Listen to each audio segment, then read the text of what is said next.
Welcome back. It's Beyond the Box Score. I'm your host, Dan Schneider, joined as always by my co-host, Jacob Gibbs. We've got a great show for you today, but before we do that, Jacob, I just wanted to let you get an answer to this question that's been burning a hole in my mind after last night. Are you still drafting Bill, as we're now calling him, your favorite sleeper of the offseason, now that ADP is getting ready to skyrocket up draft boards?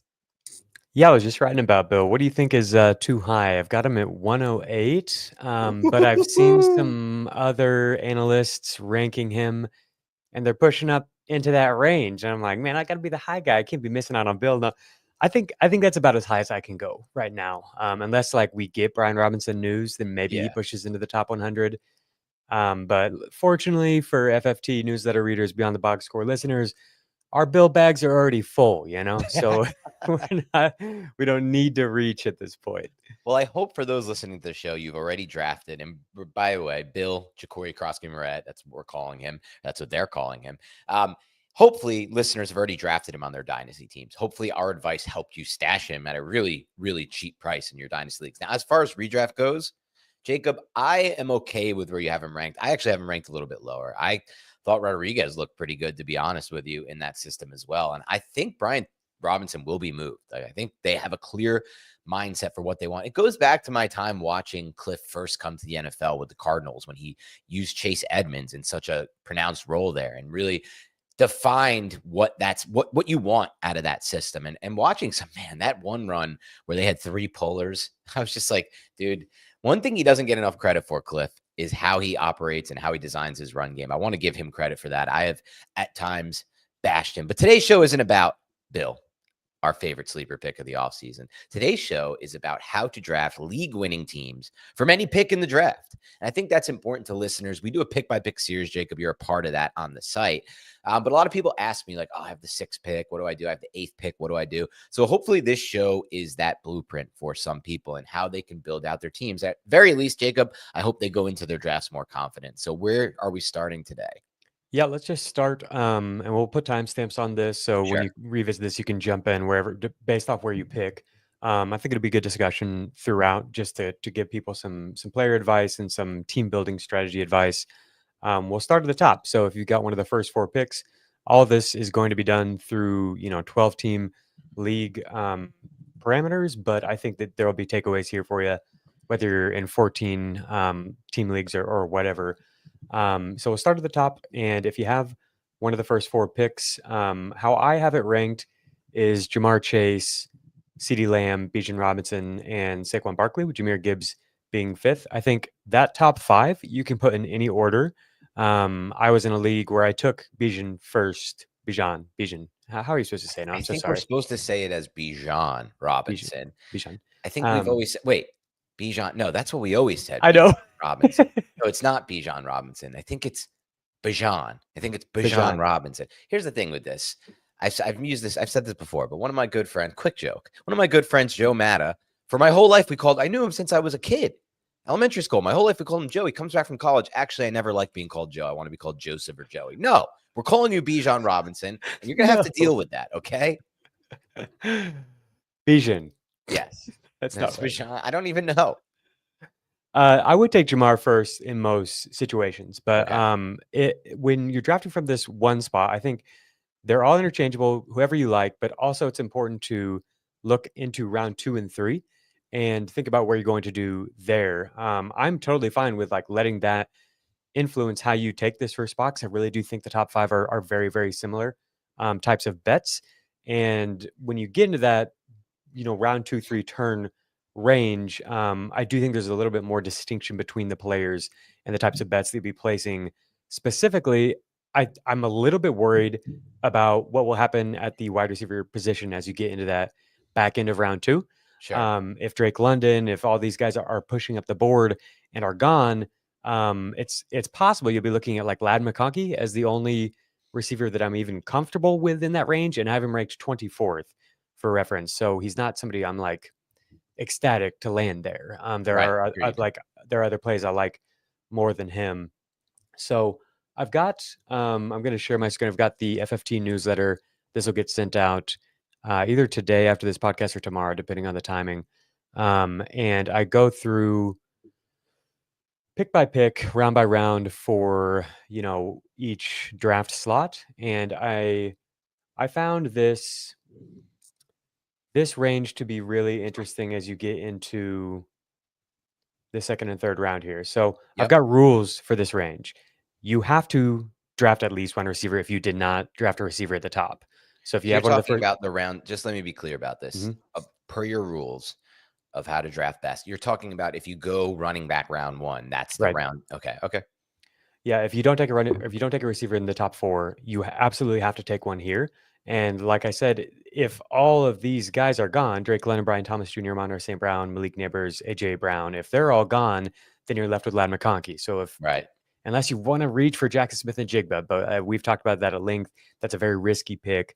And McConkey, honestly, is shaping up to be a fairly risky pick because of the team level Right. environment factors here. So that's why I really do lean towards like I'm so comfortable just clicking CD Lamb anywhere in the top four. Sure.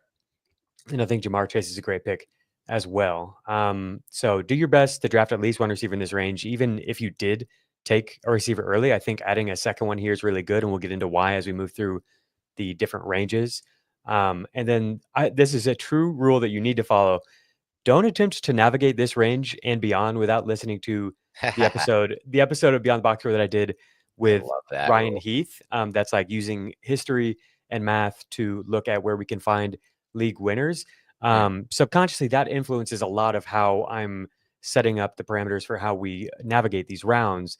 So if you just want to like get all of that information, read Ryan's article, Anatomy of a League Winner, or listen to that podcast because there's really good stuff there. And on that note, something that Ryan highlighted is that the research does not support that tight ends in this range are going to be league winners nearly as often or as high of a probability as like running backs and receivers. And even when they have been, outside of one Travis Kelce season, they have not hit at as high of a rate in terms of playoff probability. So we've had running backs and wide receivers drafted in this rounds 1, 2, 3, 4 range that have been on like 70%, 65% of ESPN playoff rosters. He's been the only tight end above that 65% range at 72%. Most of the other league winners at tight end have been like on 60% or 58% of playoff rosters or whatever. So you're getting bigger wins at running back and receiver in this range. And so that's kind of challenged me to like look at my ranking of Trey McBride, who I previously had as a clear round 2 pick and like just behind Brock Bowers. Right. And for all the reasons that I do like McBride and think he's a good pick, I think you have a better chance of hitting on somebody like Chase Brown, Josh Jacobs, whoever it is that you feel convicted about in this range as being the league winning pick that really moves the needle for you. And I do feel good about a lot of potential league winners at tight end late in the draft as well. And we'll get to them as we navigate this range. So as I've laid out some parameters here for this 2-3 turn, does anything stand out to you, Dan? Yeah, I think the first thing to unpack around this 2-3 turn, the 2-3 range is that idea of historically speaking, these tight ends are not great bets in this range, with the exception of Kelce over the years, versus the idea of, well, I look at Brock Bowers as potentially, in my mind at least, Jacob, a generational player. I don't think that's unfair to say based on what I've seen from him on tape, based on his prospect profile going into the NFL, and then based on the fact that he does get a massive quarterback upgrade. Now, I know some people, Jacob, and I don't know if you were one of them, is concerned about the preseason snap usage. I believe he played 7 snaps with the first team offense, and Michael Mayer played 10. I'm not concerned. I think only a bad coach, and Chip Kelly's not a bad coach, would not want to get Brock Bowers on the field and understand that you need him on the field for every snap to win foot. Generational is used a lot for players, but Brock Bowers actually fits the billing. So I'm juggling that idea with the idea that also McBride seems to me, Jacob, to be in a very good spot, right? Like I don't see that offense changing too much. There's tons of targets just funneling through him. So I get to this point a lot, and I recently bid on and won Bowers in an auction. And I get to this point a lot, and I think about, do I want to buck a historical trend and try to find the outlier with McBride or, in this case, Bowers? Or do I want to just trust what you said, like trust the process, trust the historical comps. So I think a lot of drafters are going to be in that qualm. Do you have any, like, is there any hesitation for you to pass over these players at all? And where, because you mentioned McBride, what about Bowers? Is there any, is he in the mix for you at all? Oh yeah, we're talking Okay. about the 2-3 turn, so picks You're thinking 24 Bowers is gone by basically. then. Yes, I have Bowers Okay. ranked 12th for PPR. He's 15th in half PPR. I just took him 24th overall, and Bowers, Bucky Irving, and Lad McConkey were on the board. I was picking at the 2-3 turn from the one spot, and I Okay. went with Bowers and Bucky. Yeah, I have no problem picking him. I feel really really good about the bet. I think as I look at the circumstances for him and Terry McBride and who is more likely to produce something beyond last year, not just replicate what they gave us last year, I think it's Bowers. I think both players could elevate beyond what they did last year Right. because they're young players and they historically players entering year 2 or 3 at tight end continue to just get better. But of the two, like the circumstances have clearly changed for Bowers, whereas McBride's in basically the exact same set of circumstances. I guess for me, Jacob, and it's interesting because I also want to be along the same wavelength as you of the idea of like, look, if I'm trying to build the best team I can from any pick in a snake draft, I know that I can really make money in my mind, make value by waiting at tight end. We have so many players we love at tight end, Jacob, both you and I, late in drafts that are just essentially free picks, free squares.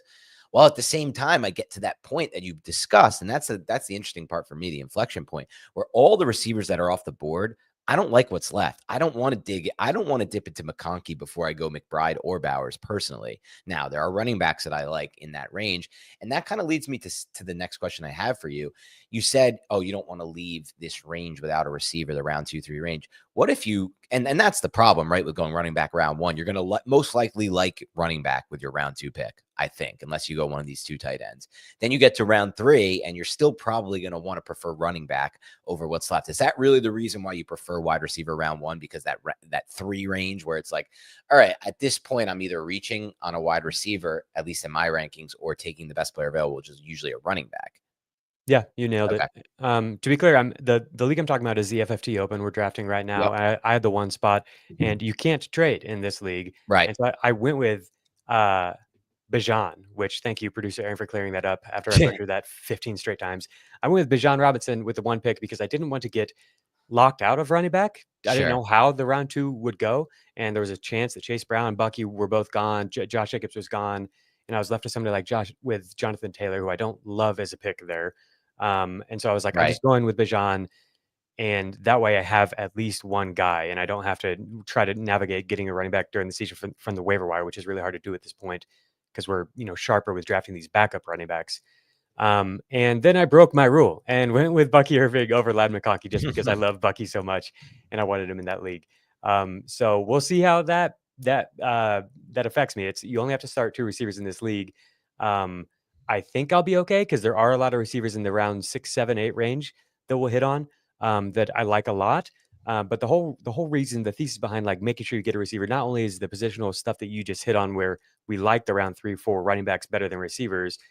It's also that your chances of hitting on a league winner receiver have been much higher through the first 3 rounds. That was something that Ryan's research showed. So that's weighing into it as well. Okay. That's interesting. If you And see here yeah, go ahead. on the screen, these are my rankings. This is for half PPR. This is how I'm sorting through this range. And then as we get into the next range too, I just wanted to bring it up for anybody who hasn't been able to find them. You can find them on YouTube.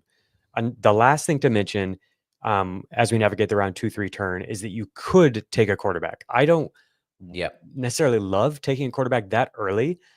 So like if you're picking from the back of the first round, the 9 through 12 spot, the money spot is like getting that round 3, 4 turn quarterback. That's a great spot to do it. Leading off the third round with a quarterback just feels like a reach. I'm hoping you can land somebody that you feel better about in terms of a league winner at running back or receiver. Ryan's research has shown that the best chance of finding a league winner in any round Is that is quarterback, that right? round 3, 4 quarterback spot. And so that's the reasoning for taking a quarterback there. If that's something you're inclined to do, I Well, just he also hope. made it clear, Jacob, just to be clear with the audience, that it's the smallest win you can find. Yes, that's what I was about to say here is that, Sorry. like, I think that you can get a bigger win at running back or receiver, and so that's where I'm more inclined to go that way, but it's very unlikely that you're going to get Jaden Daniels or Jalen Hurts or someone like that to fall to round 4 or 5. So if you do pass on them here, you're now trying to thread the needle and not only get the guys that you want late, but make those guys need to be the right guys. And there's a relatively low chance that you're going to hit on that, no matter how confident you are. I am pretty confident in Drake May and some of these late round guys, but if you pass it up here, you have to hit them if you want to have a league winner at quarterback. Whereas this is like pretty much a sure thing as long as Lamar Jackson, Jay Daniels, these guys stay healthy even with all their running. So that's just wanted to bring that up because it's an important opportunity cost thing to think about as you move forward. You're probably not getting these quarterbacks around 5. We've tackled the early tight end conundrum. I want to touch a little bit more on the early quarterback conundrum with you, Jacob. But first, we're going to take a quick break to hear a word from our sponsors. The most original musical ever is now streaming on Paramount Plus. I'm just giving the people what they want. Better Man absolutely sizzles from start to finish. Better Man, now streaming on Paramount Plus. All right, so the early quarterback conundrum, as you just discussed it, I think you kind of broke it down right. Look, you're going to get a free win, and lately, it's not just that historically speaking, Jacob, Ryan's found league winners in that range. It's that over the last 2 or 3 years, there has been a big gap in the elite quarterbacks and the drop off to the next ones. But that's not always as easy to predict as people realize. Just remember last year, Patrick Mahomes was grouped in that elite group. People drafted him like that in that range, and he was a massive disappointment. Now, I think we both agree, Jacob, that we can find those values easier by targeting the players like Jaden, Lamar, the running quarterbacks, Josh Allen, and honestly, Jalen Hurts, I would put in that.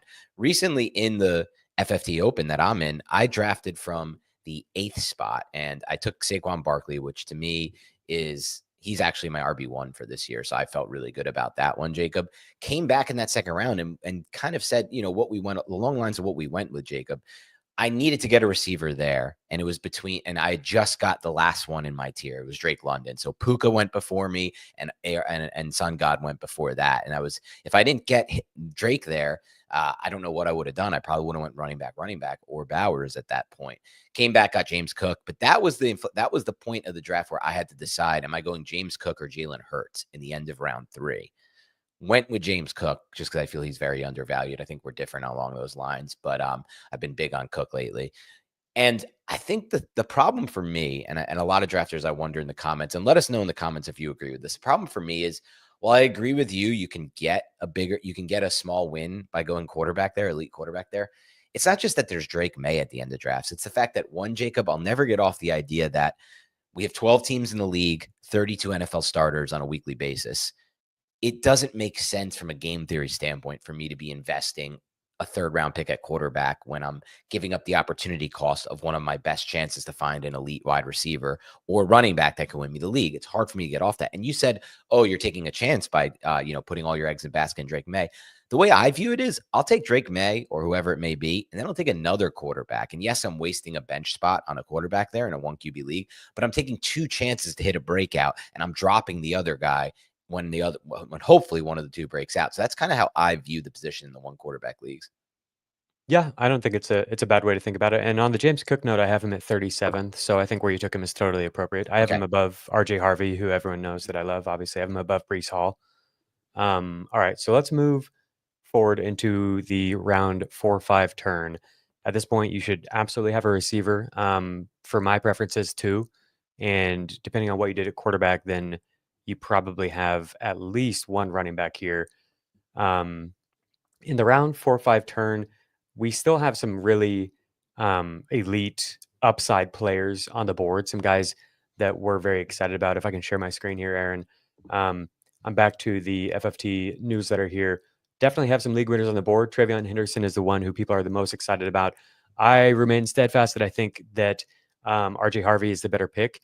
That's not to say he's the better talent, but I think that the situation is so much better in Denver. It's really similar. The thesis is that he's going to get a ton of targets, which is basically where we're at with TreVeyon. But the offense is just way better. The offensive line is way better. So in this range, I think that there's a few ways to navigate this. I think that the surefire picks in this range is like if you can get an Amari Hampton or a George Kittle or someone like that falls to you, that's ideal. And then you have the safer picks like a James Conner, Devontae Adams, Mike Evans, James Cook that you feel more secure in, Kyron Williams. And then there's the guys that we've been talking about all summer that we're very, very excited for. Right. That's George Pickens, that's RJ Harvey, that's Teodoro McMillan. These players, when you're picking the turn, you have to occasionally make a conviction pick. You don't want to fall into doing that over and over and over and reaching all the time. But depending on how sharp your draft is, if you feel like these players aren't going to make it back to you at the 6-7 turn, I absolutely think that this is a fine spot to take Pickens, to take Harvey, even to take T-Mac. It might feel like a reach. That is, I think sensitive to your draft room, to your, your host, wherever you're drafting, Right. which, by the way, tomorrow's episode, we're planning to go through and look at different, Yahoo, ESPN, CBS, and identify the best values for you. So we'll see. He's on ADP. Yep. Yeah, like this is the best spot to take T-Mac. You can probably wait a little bit on T-Mac. Keep all of that in mind, but don't be afraid to reach a little bit for these players if you do feel like they're going to have a huge season, because they might not make it back to you at the next turn.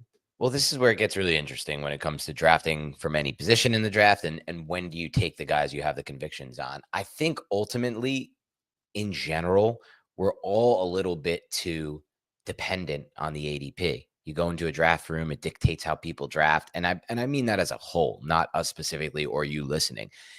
In which case, I don't think it's necessarily a reach to take any of the players you just outlined, Jacob, because I think for all of us, for you and I at least, we have a very defined way to play fantasy. And this is how we're always going to play, or at least how I'm always going to play it. And I don't know if you're any different.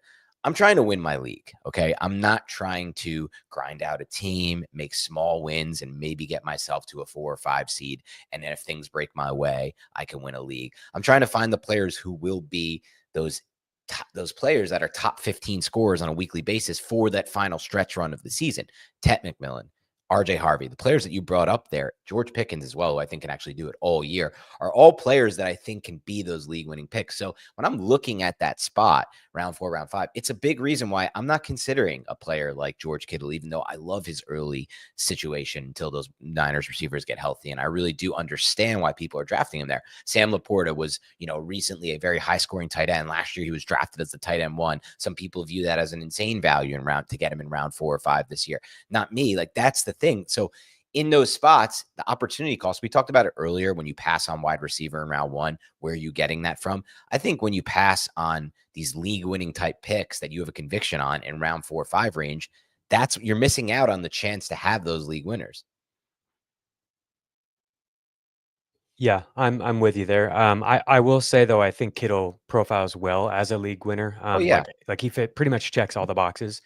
I'm actually below consensus by 1 spot here. I'm totally content taking him as early as early round 3, if that's what you're inclined to do. I can't pull the trigger on it, though. I do understand it. Yeah, I think it could be a huge season for him.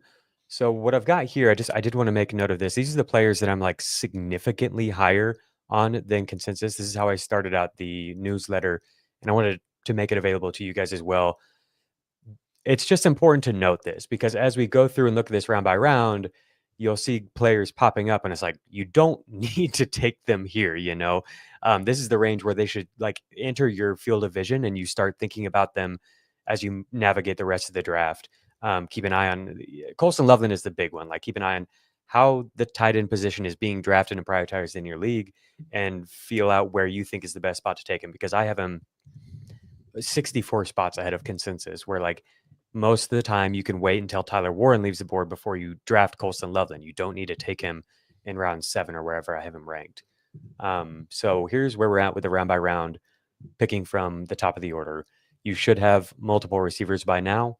Bowers is fine if he falls. Quarterback is in consideration around 3, but hopefully 2 receivers, 1 running back. And rounds 4 and 5, I think this is a great spot to load up on running backs. Whoever your favorite picks are here, if you have wide receivers here that you really like, go for it. But I think for me, it's the running backs in this range. And so I think this is just a good practice as you're preparing for your drafts. Look at the players in rounds 2, 3, 4, 5 that we've highlighted here, and see who stands out to you, and whichever ones you like the most, maybe let that kind of influence how that top of your first pick goes. Because I really do think a lot of those players are even. So if you're comfortable with, Amari Hampton, Kyron Williams, James Cook, or even like the Brees Halls of the world, or the Kenneth Yeah. Walkers, who people are a little bit scared off on, RJ Harvey.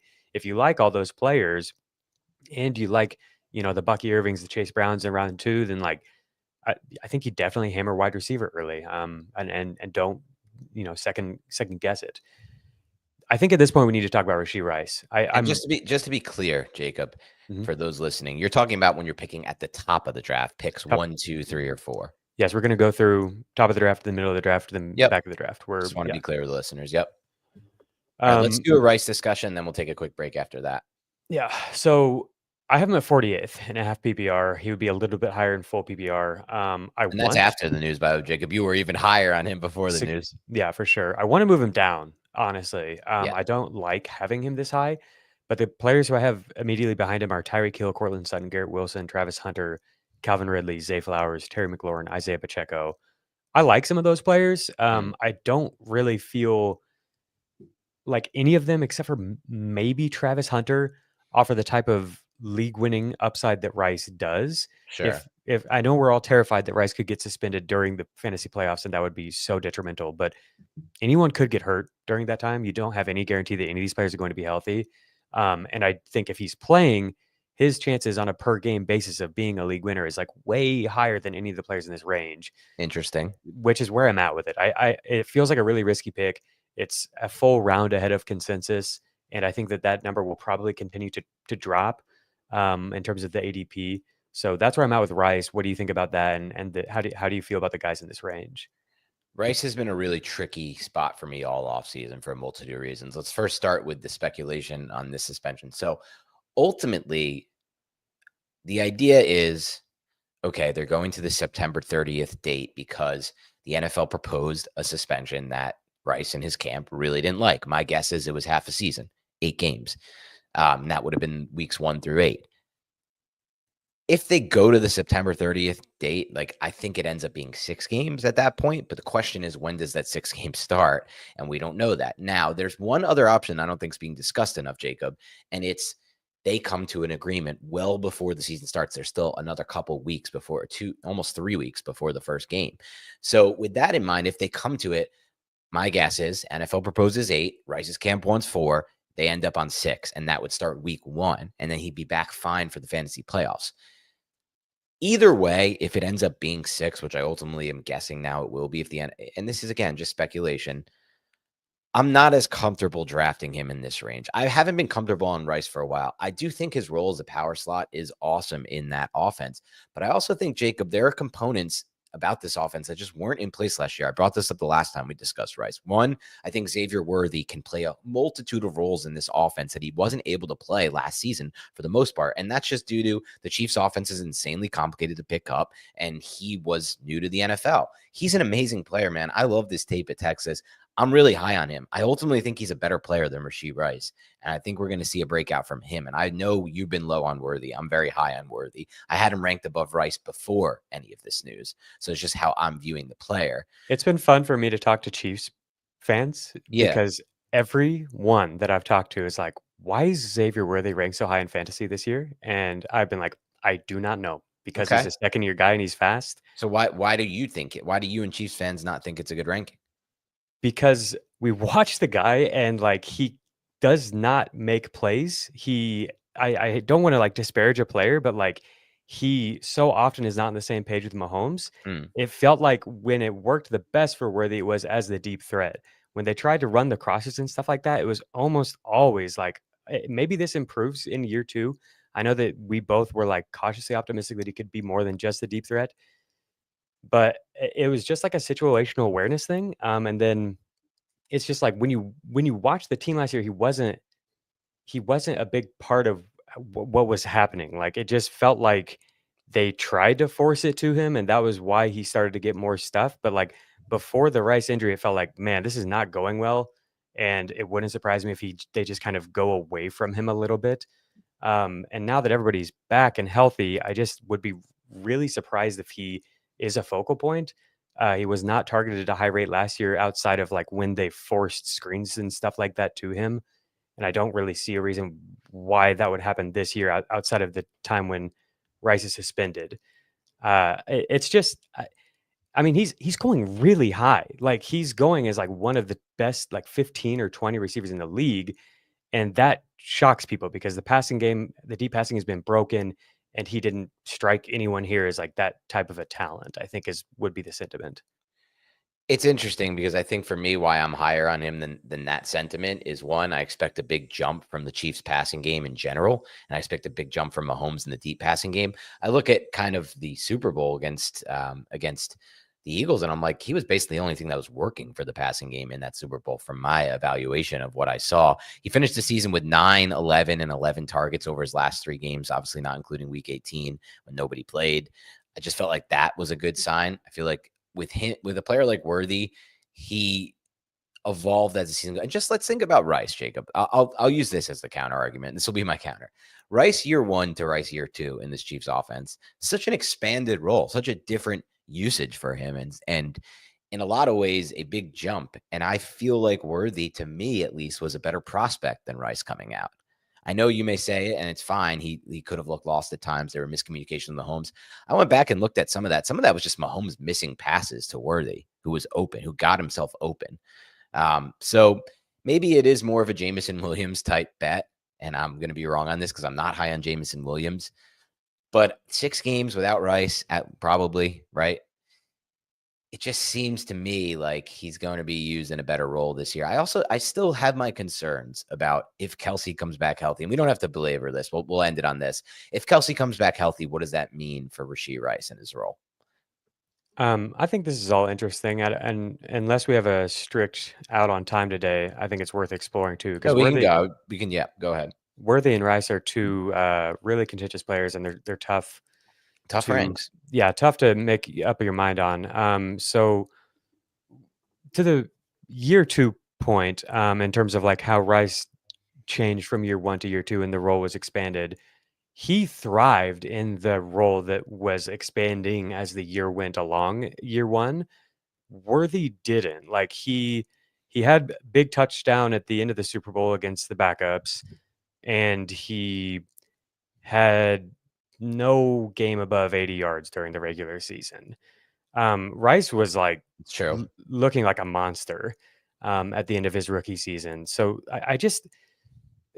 we saw Worthy push into the high target numbers that you gave, 11, 11, 9 at the end of the season. That was a 29, 27, and 24% target share. Those are good numbers, but for him to be in this range where he's being drafted, he needs that type of a target share. Legitimately, like pretty much any receiver who's going in that range has like a 20 to 30% target share. His target share on the year was 17%. I don't think he's going to get to that type of a target share when you have all of the things, all the things that they've added or that have returned that weren't there last year, including Pacheco, like a more functional run game. I felt like so much of the reason that he had good numbers in the year is because like they had to force feed him, and finally it started to hit at the end of the year. And even then, it still wasn't hitting in a big way, really. My counter to that would just be essentially the target share doesn't have to be that high if the Chiefs are able to get more efficient in the deep passing game with Xavier Worthy, because that's one play that will make up the entire game for Worthy. And not just that, I feel like in the end of the season, he really was able to finish. And I think he had 3 before that Week 18 game that doesn't count. He had 3 finishes as a top 16 wide receiver in a row, which is basically what you're drafting him at to be at this point. So it's kind of you're drafting him at the floor of that. He was also that McCole Hardman red zone role guy where it's like, I'm Andy Reid. Yes, I have Rashee Rice and Travis Kelce, but I can use this type of speedy player in motion around the red zone and get these free access looks for Mahomes where you can just get it out to him in the flat and he does the rest. So I also think there's going to be touchdowns in the red zone and a role for him there. Ultimately, like my guess for Worthy would be, and why I'm higher on him would be, he's going to find his way to 8 to 10 touchdowns. Now, I'm expecting a bigger jump in the Chiefs passing game. Maybe that is what will ultimately kill me. Well, I think that could be it. Like the Chiefs have talked all summer about how they want to get the deep passing back on track. And then their left tackle pick seems to have panned out really well. The line could be better. So that's what I'm afraid of with Worthy and not having a lot of exposure. Is that he could have a year where he spikes for 10 or 12 touchdowns, and then Right. people are like, "Why were you low on Worthy?" And it's like, you can't really predict that.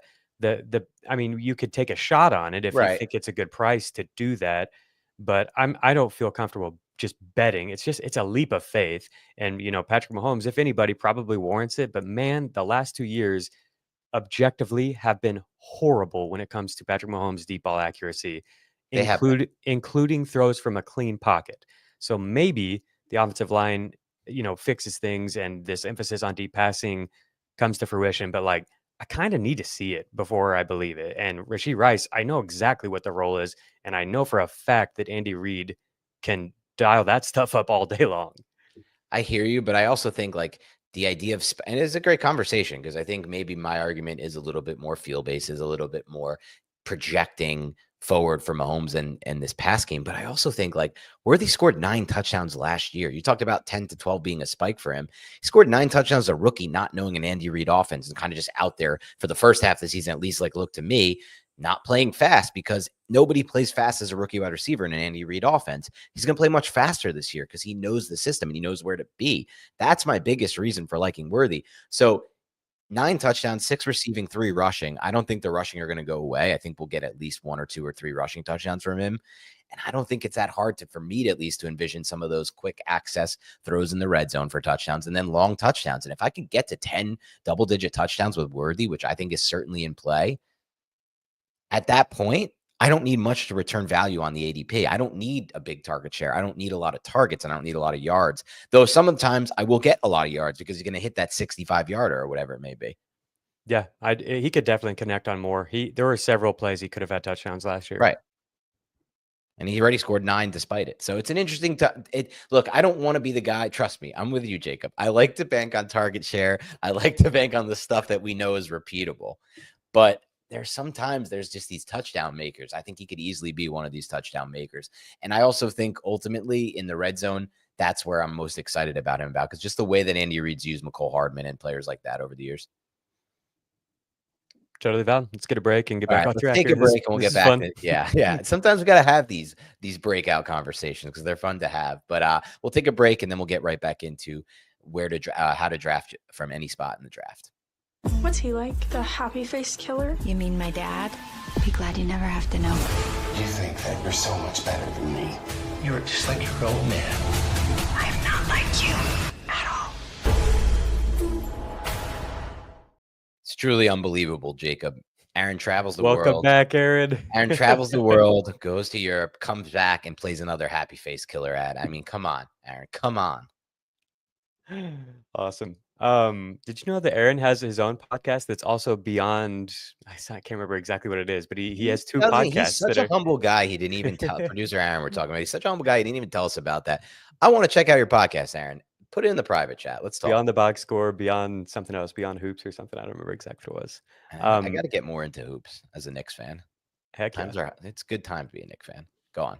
We're moving into round 6, 7 here. So we're at the 6, 7 turn. You can consider Xavier Worthy, Rashee Rice in that range that we just talked about for sure. Isaiah Pacheco, I think, is fine to consider as well at like the on your way out of round 5 if you need a running back. At the round 6, 7 turn, I think this is a great spot to land a receiver. Hopefully this is your wide receiver 3. Yep. There's a lot of guys in this range that we've talked about this summer on Beyond the Boxscore. I don't want to spend too much time going through player by player. As I discussed earlier, like somebody like Colson Loveland or even like Jaylen Warren, they're ranked considerably higher in my rankings than where you will probably need to draft them. So continue to just be cognizant of where you're at, where you're drafting, what your league is doing. If there are several running backs on the board ahead of Warren and ADP and rank, then you don't need to reach for them here. You can probably get them later. So I think this range, you're just kind of going, this is a range where you're not as likely to find league winners. So the way I describe my ranking set is like, it's kind of a league winning barometer. Like I have them, it's not strictly like who are the most likely to be league winners, but it's pretty close to that. And it's how I would draft it. If I was in a draft room with 11 other Jacob Gibbses, I would legitimately take Colson Loveland in this range. But you don't have to. And so I just want to don't get greedy just because you look at the players in this range and you're like, well, almost none of them fit our league winning archetype. That's okay. Like you can take a shot on a Zay Flowers who maybe doesn't have the touchdown upside that you need. Um, and he might not be the league winning player, but like if everything breaks right, then maybe he is. There are random outliers each year. So that's where I'm at with this range. Does anything stand out to you at the 6-7 turn? I think you nailed it. You have to balance the idea of there are players that were going to be much higher on the consensus, but you have to understand your league, and you have to understand that some of those players it is worth waiting on because the opportunity cost you lose by taking them a round or two early. So I think you nailed that. You have to understand your league because some leagues look, Jacob, my home league has been a lot of people listening to this podcast as we go into draft weekend this Sunday. I'm not so thrilled about that, Jacob, but it is what it is. So I understand in that league, I'm not going to get Colston Loveland for the price I got him in another league, but and you have to understand your league your league context, I think, at all times. But that's nothing, that's nothing new, I think, to listeners of the show. Yeah. All right. So we'll look forward to round 8, 9. No real rules in 6, 7. I think you're probably wide receiver, running back, whatever fits your team based off how you've done so far and who you like in this range. I mean, I'll have one rule I can add, actually. Okay. My one rule is, and no, Mr. TD, I'm not saving any of my biggest secrets. I've given them all away on this show over the course. The good news is I play an auction, so I can just hunt for values. I don't even have to worry about it. But my one rule would be, Jacob, I am actively avoiding tight end in this round 4, 5, 6, 7 range. Mm-hmm. I think this is, and I think maybe you can correct me if I'm wrong, but in Ryan's assessment of just like each position and finding league winners, this has just typically been a really bad range to draft tight ends. I think there has been one in round 7. I don't remember if that's right or not. So I think, maybe you can leave a candle on for Sim Laporta or whatever. But yeah, I think this is not a good range to draft tight end or quarterback. I'm pretty much loading up on running back and receiver. Yes, quarterback as well. Good point. Same thing in round 8, 9. I'm pretty much looking for high upside running backs and wide receiver here. This is where I'm starting to think about Colston Loveland for sure, depending on the draft. Again, like if Tyler Warren, if TJ Hawkinson, those guys are on the board, I just keep waiting and hope for the best. If Loveland gets picked, I'm totally content with Tucker Kraft as a consolation prize. And there's other guys too to like a tight end, but I really, really like Tucker Kraft, and he fits the league winning archetype to a T, which Colston Loveland honestly doesn't as well. It's a lot harder for a rookie tight end to be a league winner based off of what we've seen in the past. Especially since they're using 12 personnel, and, it's not like Komet's going to be no part of the offense. We already saw that last weekend preseason. That means nothing to me, I'll be honest. Why not? Let's talk about that. It's week 2 of the preseason. I mean, Brock Bowers had like a 50% snap rate with the starters. I literally think it means nothing. I'll tell you why I disagree with that, and we can maybe discuss this briefly.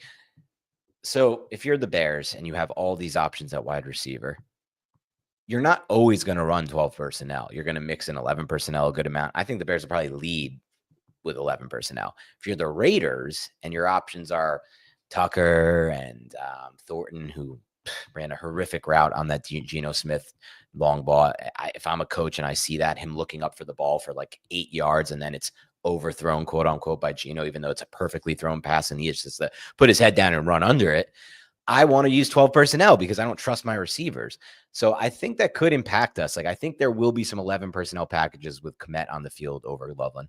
I don't see any reason to ever have Kmet on the field over Loveland. I think Loveland is a great blocker. Yeah, I mean, us evaluating these prospects, sure. But Ben Johnson took him as his first pick as a head coach. He freaking loves the guy. He talks about his physicality and his blocking all the time. There's no doubt about that, but also he's a rookie. And that's I think that's the key factor. And does he know the off? I mean, it's a new offense. Yeah, maybe in week 1, but like I really, really would be shocked if this week 2 preseason thing is something that carries over past like week 3 or 4. Yeah, I hope you're right because I'm with you on Loveland. The guys I'm really looking to get in this range is like the premium sleepers, like Emeka Egbuka, Ricky Pearsall, whoever you are really digging in this range. Loveland, I'm often taking in this range, but that is aggressive. You can get him later. So same thing with like Baishal Tootin. Love him in a really sharp draft, or if he makes a big push as we get in the next couple of weeks in ADP and how he's been playing, and maybe like somebody gets traded from that backfield or something. You could consider these are like premium sleeper picks, this round 8, 9 range. But do your best, like we've said, to have some caution with like how don't just go all in on the way that I have these guys ranked, because I do have Tootin ahead of like a Buka, for example, because I think he could be that kind of a league winner down the stretch. But you can probably get him later. Well, let me. Yeah, go ahead. I'm ready to move on to 10, 11. Did you have something? I want to talk real quick, a 30,000 foot view thought on this. Because earlier you said, look, you want that receiver in round 1 because you don't want to leave rounds 1 through 3 without a receiver. Then you were talking about rounds 4 through 6 range, Jacob, as a prime range for running backs, which I agree with you on. But as we get to these deep sleepers, like you're talking about the premium sleepers and then kind of the upside in round 12, as I can look ahead, those tend to be more wide receiver based. So ultimately, I mean, I don't want to leave rounds 1 through 3 without a receiver and just rely on these guys to break out. But I think it really solidifies for me, looking through it now, that early range, round 3 through 5, which used to be considered the running back dead zone, is now almost the complete opposite. It's like the running back must draft zone in a lot of ways, which is such a weird concept for me to come around in my head too, because I used to just avoid running backs like the plague in that range of drafts, snake drafts. But I think this kind of just touches a little bit on, just for some context for the listeners who might not have heard that. Last year, we did a show middle of the season, and it was just kind of a 30,000 foot view on how the NFL is changing with defenses. A lot of these defensive coordinators coming from the Vic Fangio tree, a lot of cover 6, cover 3, cover 2, 2 safeties over the top, middle of the field open. And all that means is 2 split safety looks or things of that nature. Teams are going to run more, and teams are going to choose to run more. Defensive coordinators are daring them to run. So I think what that means is for us as fantasy managers, running backs, there's no longer a dead zone at this point. There's a zone of players that you need to be targeting. So I just want to make that clear why we're kind of targeting running backs in that range. Mm-hmm. Yeah, we're always evolving, like the fantasy community and then also the NFL and how it all interacts with itself. So that's where we're at with running back. I think that's the best range to take running back this year. It's crazy. Yeah. It used to not be. All right, so as we look forward to the rest of the draft here, we're around 10, 11 turn. This is the range where I like to select a quarterback if I did not get a quarterback early. It's a maybe a round or 2 reach in terms of where Drake May typically goes, depending on where you're drafting. I'm totally fine taking him in this range. If he's off the board, then maybe I wait another round to try to get JJ McCarthy. But if you feel like quarterbacks are just going fast, then I'm fine with McCarthy at the 10, 11 turn, even though I would much rather get him later. So however you've identified your sleepers, I mean, there's a chance, in our CBS drafts that we do, I feel like quarterbacks fall so late. You might be able to get Brock Purdy at around 10, 11 turn, who's one of my favorite quarterback picks this year. Jordan Love, probably going to be available in this range. So I start to think about quarterback here. But if you took one earlier, then it's just free money here you're playing with. You can just take more shots on sleeper running backs or receivers, whoever you like. And that's just where we're at, is like round 12 and beyond. No strict rules. Just basically whatever you've done up to this point, do your best to supplement it with upside picks as you get through the end of your draft here. We did several sleepers episodes. We've done a breakouts episode. Yep. And Dan and I will continue to update you over the next couple of weeks. We're going to do positional rankings, go through our entire positional rankings and give you the players that we like late into the draft. And then we'll do some like deep sleepers as we get more clarity on these rookies and what the roles might look like. And bold calls. I'm really excited for that. Entering the year. Yeah. So we'll give you everything you need to know about these later rounds. I don't think we need to spend much time on it right now. No. Really, as you get into the later rounds, picking one as opposed to picking 12 in the draft isn't that much different. You go with the conviction picks that you like in these late rounds. Yes. What we want to help you is get through these first 10 to 12 rounds and have an idea of what kind of a strategy you're going to outline based off where you're picking. So you ready to move on to the middle of the order here? Yes. One quick thing before we move on. Check out our YouTube page. Check out our feed. You can find 3 episodes on sleepers where you'll just have names of guys that you can target rounds 9, 10, 11, 12, and then beyond. So first thing to say there. Second thing is look back, because we have a lot of great content. That's a lot of it is evergreen. So take a look back, watch those episodes. Please subscribe. Please hit the like button right now. I need to put it right back in there, Jacob. I need one more push to get some likes on this video. I'm looking at the like count right now, not what I need to see. I need more likes on this video. And yeah, other than that, let's move on. Okay, so if you're picking in the middle of the order, it's a bit of an awkward spot. There are a lot of guys in round 1 who are like dealing with injuries or their quarterback's injured or whatever. So we're going to do our best here to get into this range and figure out what to do. Anybody could be available at like the 6th spot other than Jamar Chase. Like you could be looking at CeeDee Lamb. You could be looking at Jahmyr Gibbs or somebody like that. This is how I have the list organized after Jahmyr Gibbs, who I showed you as the top 5 earlier. Nico Collins is next. For me, it's 6. There's so many reasons to be bullish on Nico. He's first in fantasy points per route run over the past 2 seasons combined. He's so good. Like first in fantasy points per route run, with last year's offense being completely broken. If this year's offense is better under Nick Caley, then like sky is the limit. He could continue to get better as a player. He also has receivers added that could threaten defenses in a way that, last year he didn't have. He was running routes next to Dalton Schultz and Xavier Hutchinson and Robert Woods, and nobody was worried about those players at all. All you had to do was stop Nico. That might not be the case this year.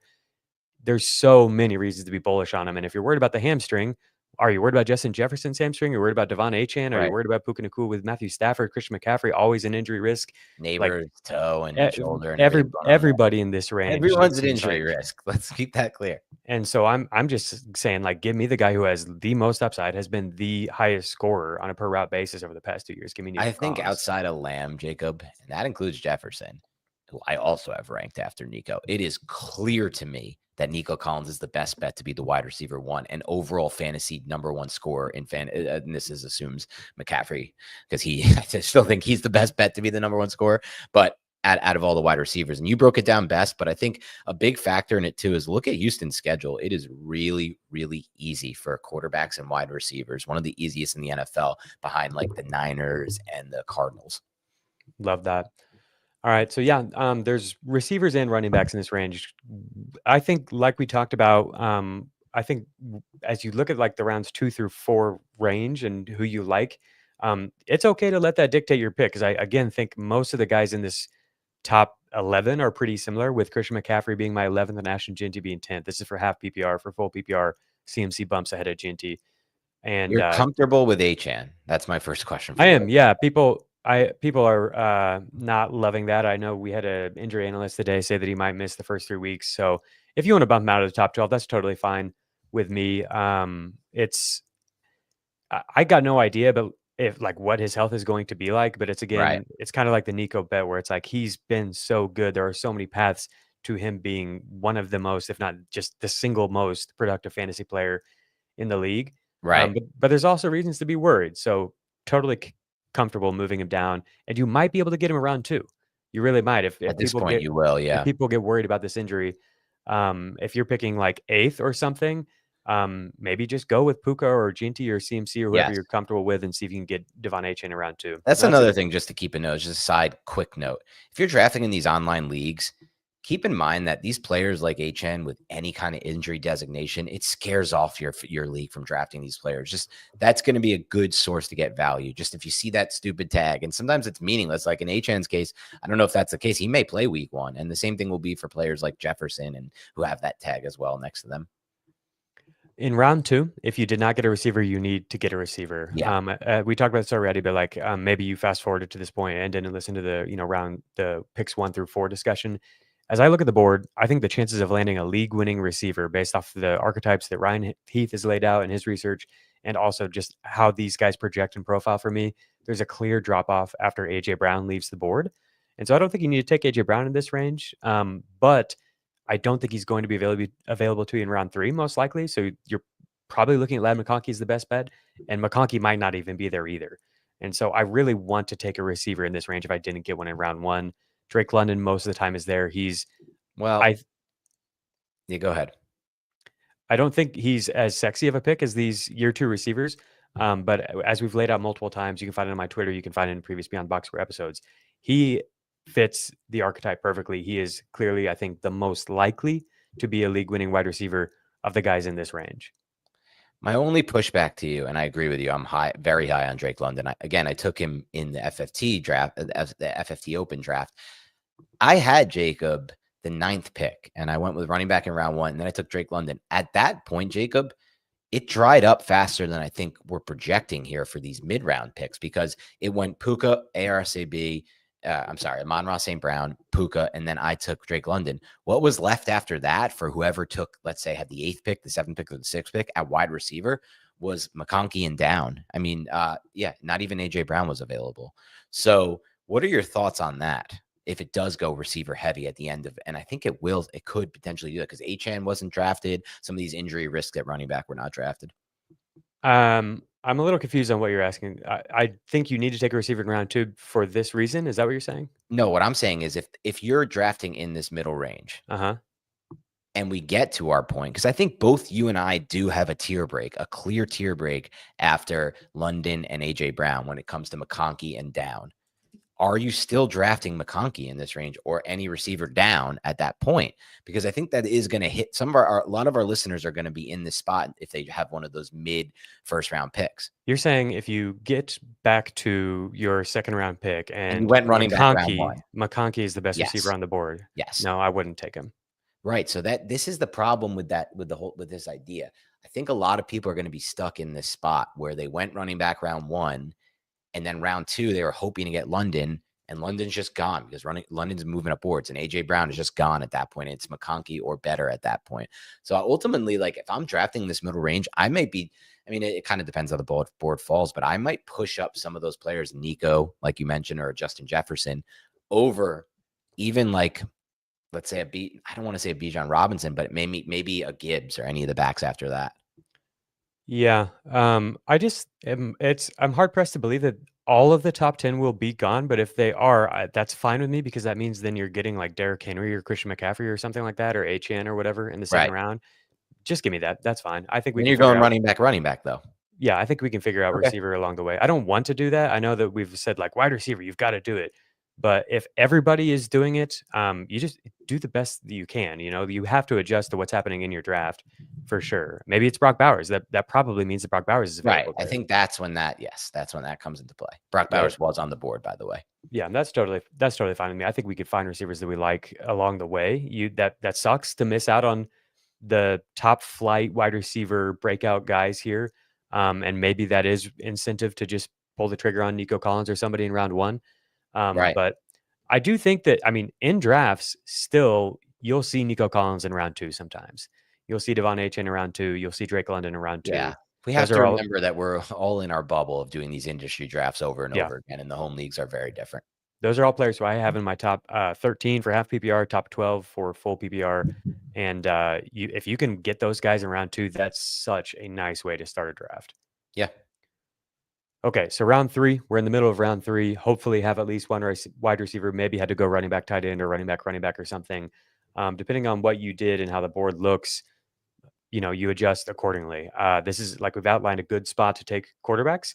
And at the same time, I think that there are a lot of running backs that I really like in this range. I think if you can get a Chase Brown in round 3 or a Bucky Irving in round 3, like you just do it. If you were able to go wide receiver early and it comes down to something like Ladd McConkey or Amari Hampton, I'm okay clicking the button on Hampton here. I really do like the running backs in this range, and the wide receivers make me nervous. I think you just navigate it based off how the first 2 picks went. But like we've said a number of times here, I think as you look at round 3 and 4 here, identify the guys that you like the most going into the draft. And I do think that it's fine to let that in some ways dictate how you go about it starting the draft. If you're drafting the middle order, it's a little bit different than picking at the turns where you can kind of make your choice of the quarterbacks and that kind of a thing. Like you aren't as hard pressed to wait long distances between picks. So if you're drafting in the middle of the order, you're probably going to have access to one of these quarterbacks around 3, right? Right.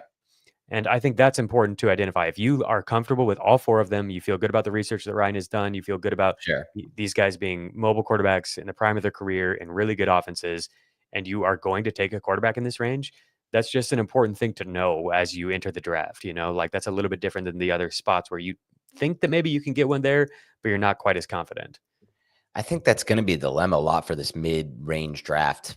We're talking about how to draft in the middle of your snake draft.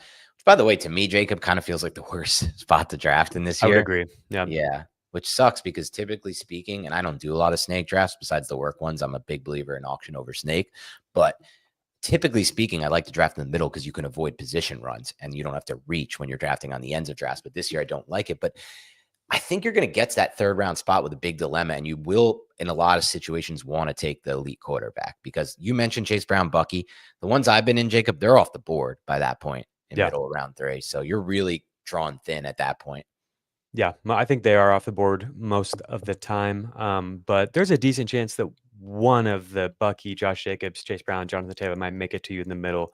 I'm comfortable with Hampton pushing up if you want to.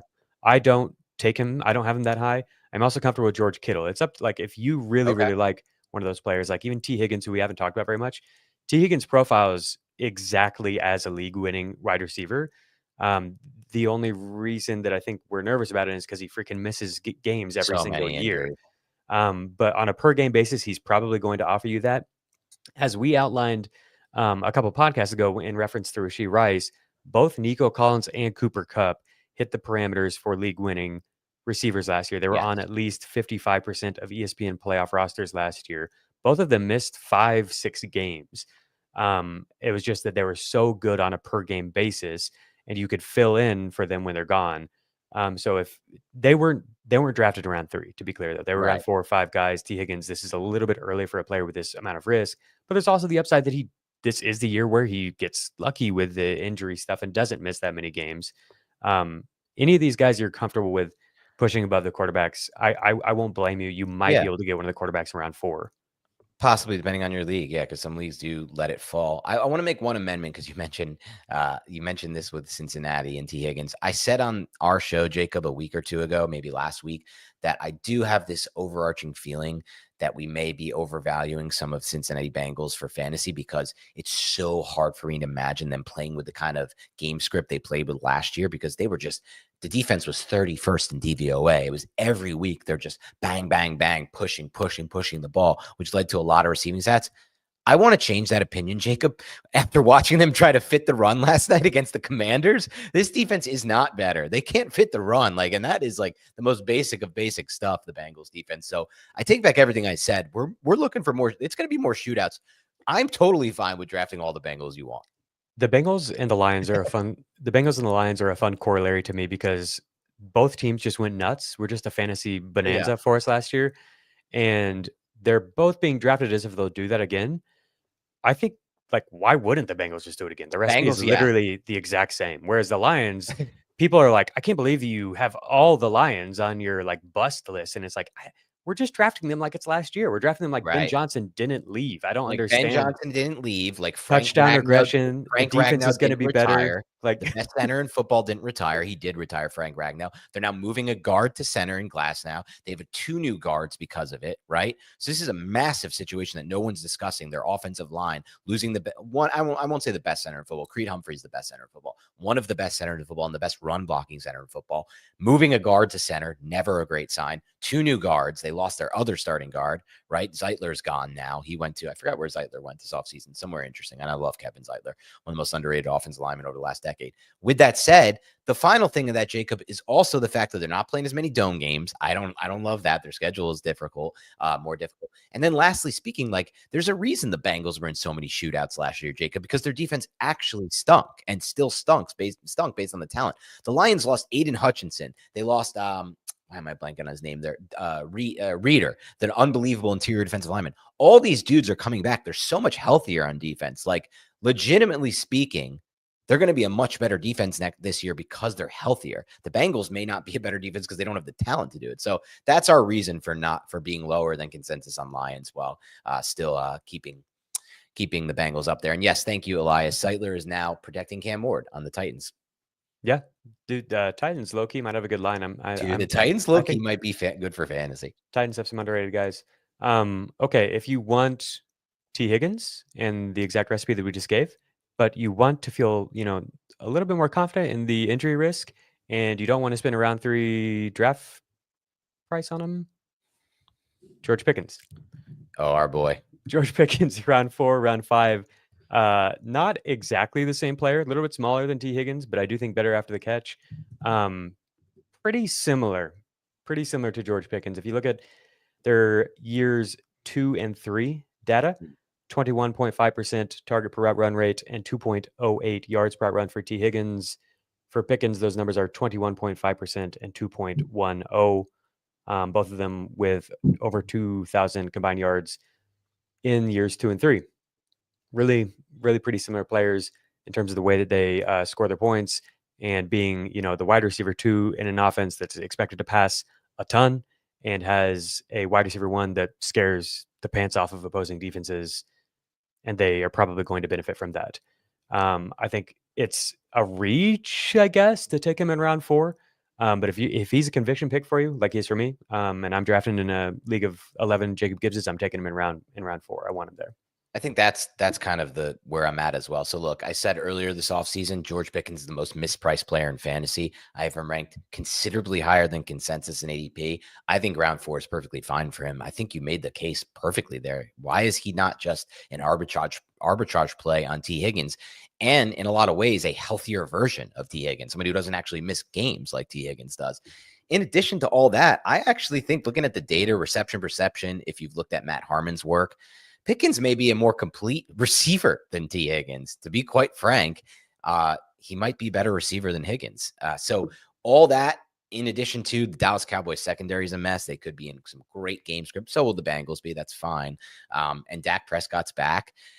Pickens is the player that I just can't leave drafts without, to be honest with you, Jacob. If it wasn't for my home league listening to this show as often as they do, I'd probably have him in every league. I won't draft him in that league, though. I'll be outpriced on that one. I'll be outbid. I have him ranked 34th overall for half PPR. I think he's 31st in full PPR. So yeah. Where'd you say 31st? I only have tiers by position, but I do have him ranked. Let's see. I've moved him up since the last time we talked. So I think I'm basically in the range you are based off. He's my wide receiver 14. Yeah. I think so that's about, in that range. That's about where I'm at. All right. I give you permission to reach on these players in round 4. Ideally, you can secure these players around 5 or later. But this isn't, the back end of round 4 or 5 where you have the luxury of being able to pick 2 players. You have to wait after round 4 and see what you have in round 5. George Pickens, RJ Harvey, Tedero McMillan. I'm enamored with these guys. We talked about them a bunch.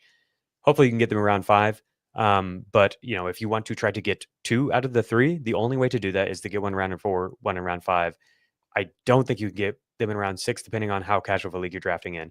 Sure. We're going to, like we said, we're going to talk about tomorrow Yahoo, ESPN, CBS, look at ADP. How to beat the ADP, yep. Maybe you can get RJ Harvey. Maybe you can get T-Mac later. I haven't done any Yahoo drafts. I don't know. But assuming you're in a fairly sharp draft, these players are pushing up boards for a reason, and I want to be aggressive in getting them. This is how I have this range ranked. The middle of round 4, T-Mac is near the bottom, but he is above Travion Henderson, who everybody's extremely excited about, and I am as well. I think everything looks really good there. But I think the upside is higher for T-Mac. He's been on the field for every single Bryce Young play. He has a 50% target share during the Bryce Young snaps this preseason. They've given us an actual representation of like what the first team offense looks like, and it's like funneling things to T-Mac. And I think that makes so much sense based off the pick, based off what we've seen from this offense in the past, and the way that Dave Canales designs his route concepts. What they needed was this guy, and I'm just so high on him. So this is the range here. Yeah, that's going to be an interesting one because he's not going to be cheap. Even before this hype from recent preseason, and man, that out and up was such a nice route by him. I think it kind of showed a lot of people like they had this interpretation of what Tet is. And those of us who watched a lot of his tape, Jacob, were like, no, that's not the kind of receiver he is. He can get vertical and he can get in and out of his breaks for players. Honestly, he's a lot to me like Drake London as a prospect. At a USC. And I was a player who also kind of got dinged for this lack of speed, quote unquote, which I never really saw. And I don't think you ever saw either. So I'm okay. I'm perfectly fine with pushing him up as a conviction pick as well. He's not going to be cheap. He went for a lot in the auction I've done already. And in a redraft, someone will always reach to take him. So if that is you, that's fine with me. But I'm kind of okay, honestly, Jacob, getting a lot of the receivers in this range. Yeah, I'm fine with calling T-Mac like 85% of Drake London as a prospect. He's similar stylistically, but I do want to emphasize just how good London is. And the reason that he's, wide receiver 6 for me is that he had a 41% target per route run rate at USC in his final collegiate season. T-Mac never sniffed that. T-Mac had 2 really, really good years. But the reason that London continues to be a really, really dominant target hog for like 5 different quarterbacks now over the past 4 years is that this guy can dependably and consistently get open and also win at the catch point. And I think T-Mac can do some of that, but man, the refinement on Drake London's game is so advanced for a player that's so young. Very, very strong take there, Jacob. And I'm with you on that. George Pickens is wide receiver 14 for me, by the way. T-Mac is wide receiver 17. So I think we're basically in lockstep here. On George Pickens, yes. On T-Mac, Yeah, I'm too wide receiver 16, wide receiver 16 on T-Mac. Okay, I'm low man on T-Mac here. Yeah, no, Round I 5. wonder who I have below. Yeah, well, I have JSN below. So shockingly, I have JSN below that, and so Garrett Wilson as well. But I think you have Round Wilson below that too. Yeah, round 5 looks like a place to draft wide receiver. You look at, if you're watching on YouTube here, it's like pretty much all yellow with a few running backs mixed in. But I'm a little afraid that somebody like Chuba Hubbard might be a falling knife here. Same thing with Alvin Kamara at the end of his career. With Hubbard, he's been splitting work with Rigo Dowdle. Dowdle has taken the passing downs work so far in the preseason. I don't know if that'll carry over for sure. But of any offense, this one seems like it's actually like truly emulating like what makes sense as a coherent plan for the first team offense and the personnel and everything. I'm a little nervous about Hubbard. He's also like doesn't fit the league winning archetype at all that Ryan has laid out at running back. So he's a really good runner. But I just feel a lot more confident in the running backs that we listed above.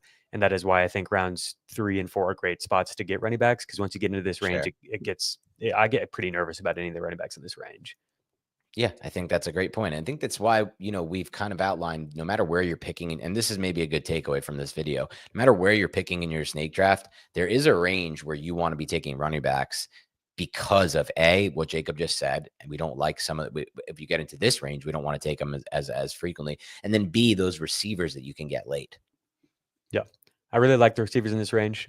We hinted at really being into the Titans. I think Tony Pollard is just behind this range, more of like a round 6 pick, but I do think Calvin Ridley is somebody you could push up into round 5.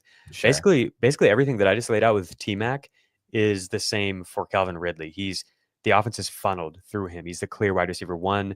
We're bullish on the offensive line and the coaching and everything potentially coming together. I think there's a little bit more reason for optimism with Carolina. We've seen it work in the NFL, even on a small sample size, whereas we haven't seen it quite yet for Cam Ward.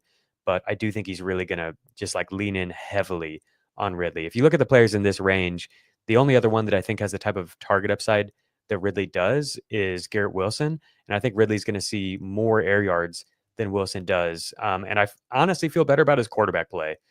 We've talked about that a lot, you and I. He's moving very, very close to Garrett Wilson at this point. Just Travis Hunter is the only wide receiver that separates the two. Let's see where I mean, it's weird because I still have Garrett Wilson above him. Oh, no, I have him above Garrett Wilson, but I've had that before. The thing with Wilson is no matter where I rank him, Jacob, I'm not drafting him. Like it's kind of like Breece Hall. No matter where I have him ranked, I'm not drafting him either. Yeah. It would be like I said as we went through the previous picks here, the picking from the top of the order. It would be tough to get a league winner from this range. Where we're at here in round 5 and 6. I think maybe Marvin Harrison or Devontae Smith could be it. We've talked about those players a little bit, reasons why things could break for them, and maybe they're a little bit undervalued. I think Rashee Rice could be it. But it's injury based for some of those. Like Devontae Smith could be a league winner if AJ Brown gets a major injury, right? Yeah, we're nervous about Rice for plenty of reasons. He could get suspended later in the year. We don't know exactly when that's going to hit. And then Sutton, Hill, Garrett Wilson. I think they're going to have a tough time getting the volume and the efficiency necessary to be that type of a player. Same thing with Zay Flowers. There's reasons to be excited about these guys. Same thing with McLaurin. But it's going to be tough just from a math standpoint for them to push up into like the 280, 300 PPR point type of season. Ridley could do that. It would have to be a real outlier from the offense, producing way more than expected. Be a real outlier, yeah. But if they're a team that's playing behind a lot and passing a lot, the formula has been there in terms of drawing a lot of targets and drawing deep targets.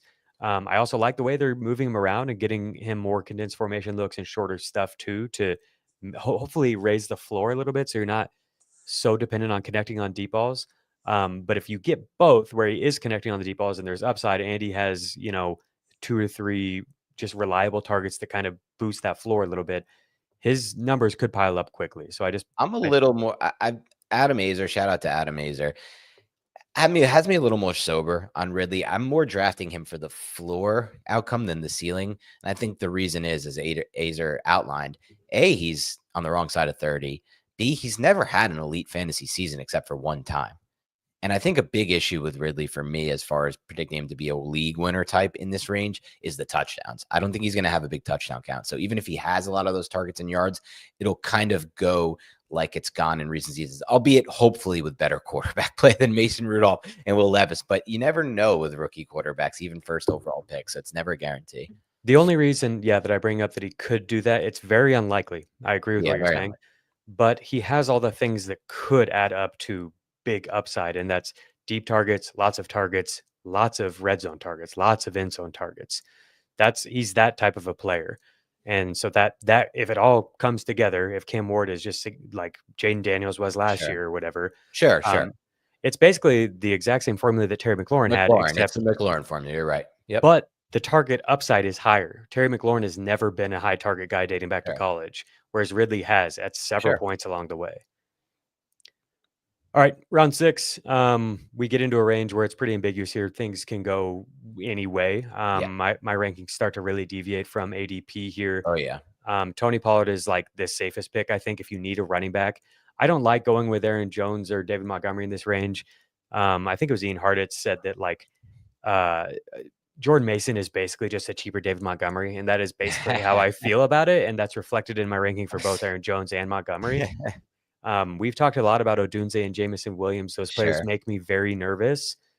If you believe in them, they could be the league-winning type, but I think typically that's coming later in a receiver's career.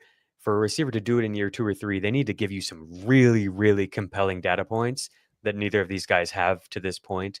So that's why they're a little bit lower. If I'm betting on anyone to be a league winning player from this range, it's Juwan Jennings.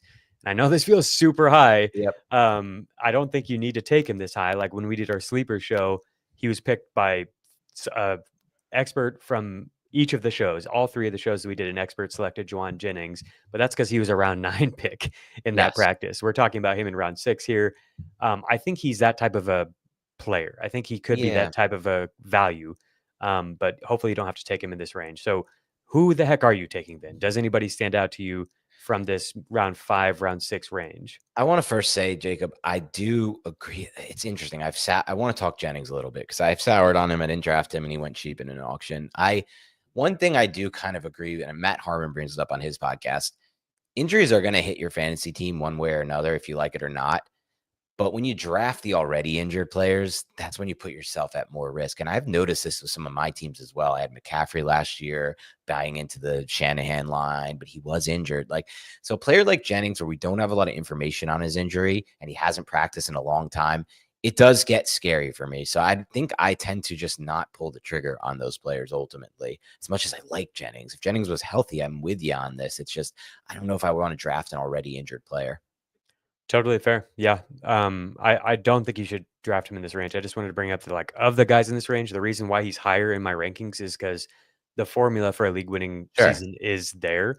We saw him produce ridiculously elite efficient on a first down per route basis and all of that last year. He already did it. He's in an offense that could produce a ton of points this year. We feel good about the schedule for the 49ers. Right. And there's also target ambiguity there as well. Sure. George Kittle could step up and see a bigger target role, but generally he's just been extremely efficient with 24% of the targets, somewhere in that range. And so if Jennings is the guy who we saw last year, then it could become a huge season if this offense is better and healthier than it was last year. One thing I want to do before we move on, Jacob. Sorry, this is a long. I think the point you made is really a good one. Yeah, no, I appreciate you saying that. And this is one of those shows that I just kind of knew would go for a while because it's just. And this is I'll be honest with you, Jacob. I think sometimes we're at our best when we just have these types of conversations that are more free flowing. And this is how it is, I think, in a lot of shows. But I really like when this happens for us. So hopefully the listeners are enjoying this and we're not straying too far from what we're trying to deliver here. But one more point I do want to make, and I'm trying to get the listeners more involved in our show, Jacob. So this will be a good way to do it. In this comment from Forrest, he says, Ridley juju'd his way to a good season. I mean, that's a great point. When Ridley only had one great fantasy season. It was when he had Julio alongside of him and he was getting one-on-ones the entire time, kind of like what Jordan Haddison situation from last year. So I do just want to keep that in mind. I want to sober my Ridley take a little bit. I'm trying to lower him in my rankings for the idea of just the ceiling may not be there. For a player like Jennings, the ceiling can clearly be there as long as he's healthy. So maybe he's the guy to pinpoint in that range, even if you can get him a little later. I also think that he hasn't had a quarterback who could throw with anticipation other than late career Matt Ryan, which Ridley, sorry to Trevor good Lawrence point. and anybody who's excited for the Jags this year.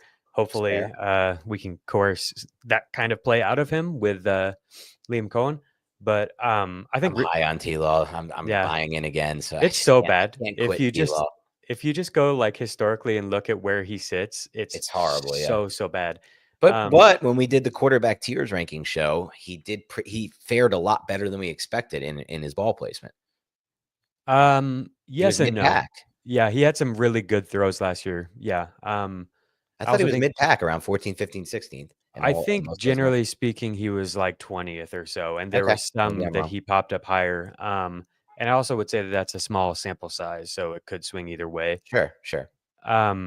Just like looking at his career, I think Cam Ward, we see him throw with anticipation all over the place. And that's why I'm excited for Ridley. The other point I'd bring up as it relates to Ridley is that reception perception does point towards him continuing to become a better player. Okay. I think I've seen that as well. He was very close to making a lot of big plays, even in his Jacksonville year coming off of the suspension and then the year prior with Will Levis. Or the year after with Will Levis. I think he maybe is at a point now where he can consistently beat press coverage and also win a lot on these horizontal routes. And I'm pretty optimistic about the coordinator he has here as well. So that's I get what you're saying, but I think it's possible that what we've seen in the past is not where he's at right now. He might be an elevated version of that, and then he also has the things to prop him up and potentially give us a more efficient season. Yeah, it's he's an interesting case. I still think I'm going to end up higher than consensus. I just want to make sure I don't really burrow myself into this take because I do see some downside.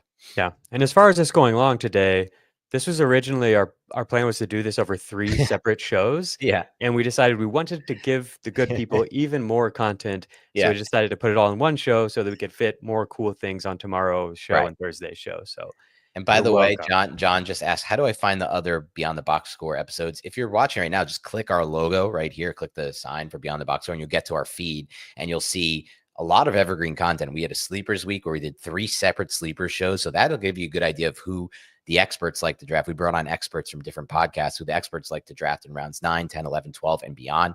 We also did breakouts, busts. So it's really a lot of great content there. I hope that will help you for your drafts, but just click our feed and go back and watch the episodes we've already recorded. Most of it is evergreen. And please hit the like button right now. We need your help. Just hover your hand over that mouse. I always say this, but it's a 1-second process. Click like. Hit it for us, baby. Leave a comment after the video and during the video. Hit subscribe. We need your help. Help us grow this show. That's how you do it. Good stuff, Plug God. All right. So what I've got here is the round by round preview or review. If you're picking from the middle of the order, which is what we're finishing up. Yes. We've gone through 7 rounds. You've got running back. You need to get running back early, whether that's in round 3, round 1. I really like the round 3-4 range, but you also have quarterback in consideration there. So figure out what you think of the group of 4. Joe Burrow is not part of it. It's the elite quarterbacks with elite rushing, and then go from there in terms of how you build out your draft strategy. I do want as many running back and receiver picks as possible at the top of the draft. Beyond that, there are a lot of wide receivers in this rounds 5 through 7 range that we like. And then you get into round 8, and it's where I'm starting to consider Colson Loveland. Again, that depends on how late you feel like you can wait in your draft based off how the other tight ends are being drafted, how casual your draft is. Some drafts you can get them in round 10 or 12.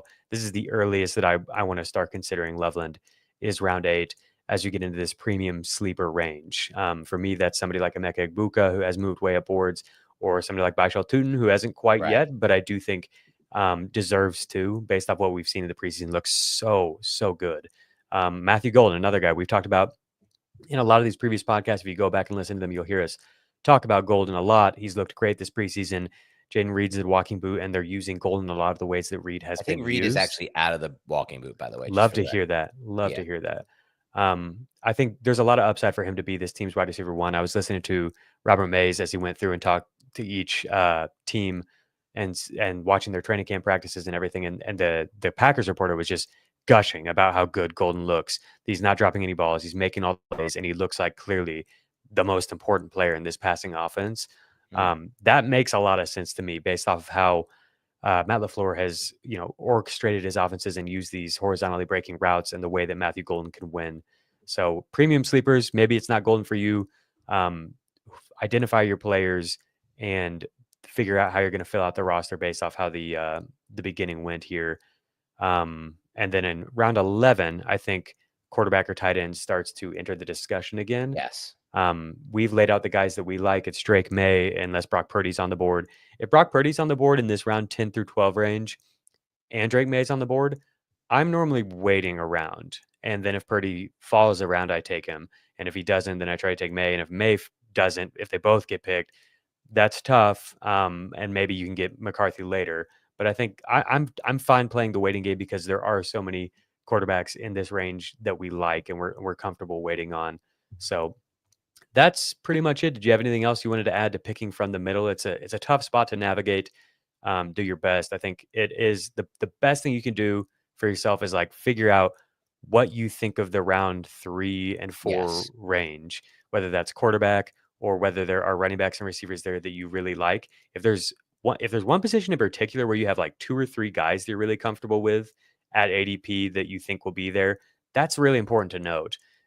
So you don't have to just be counting on just one guy, Sure. Like if you only like Chase Brown, but you don't like Josh Jacobs, you don't like Jonathan Taylor, then maybe you need to take running back earlier, Yeah, I just think for this spot, given what we've gone over, this is where I'm most likely, Jacob, and more likely to draft the early tight end or the early quarterback.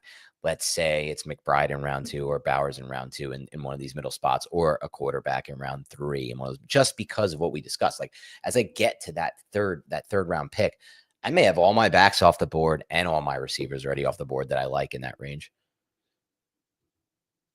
Cool beans. We are going to move on, then wrap this thing up with picking from the back of the order, which rare year where I like to be in the back. I never like the back of the order. This year I do. Maybe my favorite. Yeah. It's crazy. I've got, are you doing we've got like a scheduled call where somebody paid money to St. Jude, like donated money to St. Jude, and we get to help them with their draft. Yes. They were like, I'm picking from the 9 spot, like maybe a little nervous, but I'm like, that's a great spot. I actually really love picking from the 9 spot. So I'm excited to help with that. And we're excited to try to help you out here. All right. Rules for this range, drafting from the back of round 1. I do think you have to draft at least one wide receiver here. And I think it's a really prime spot to land one.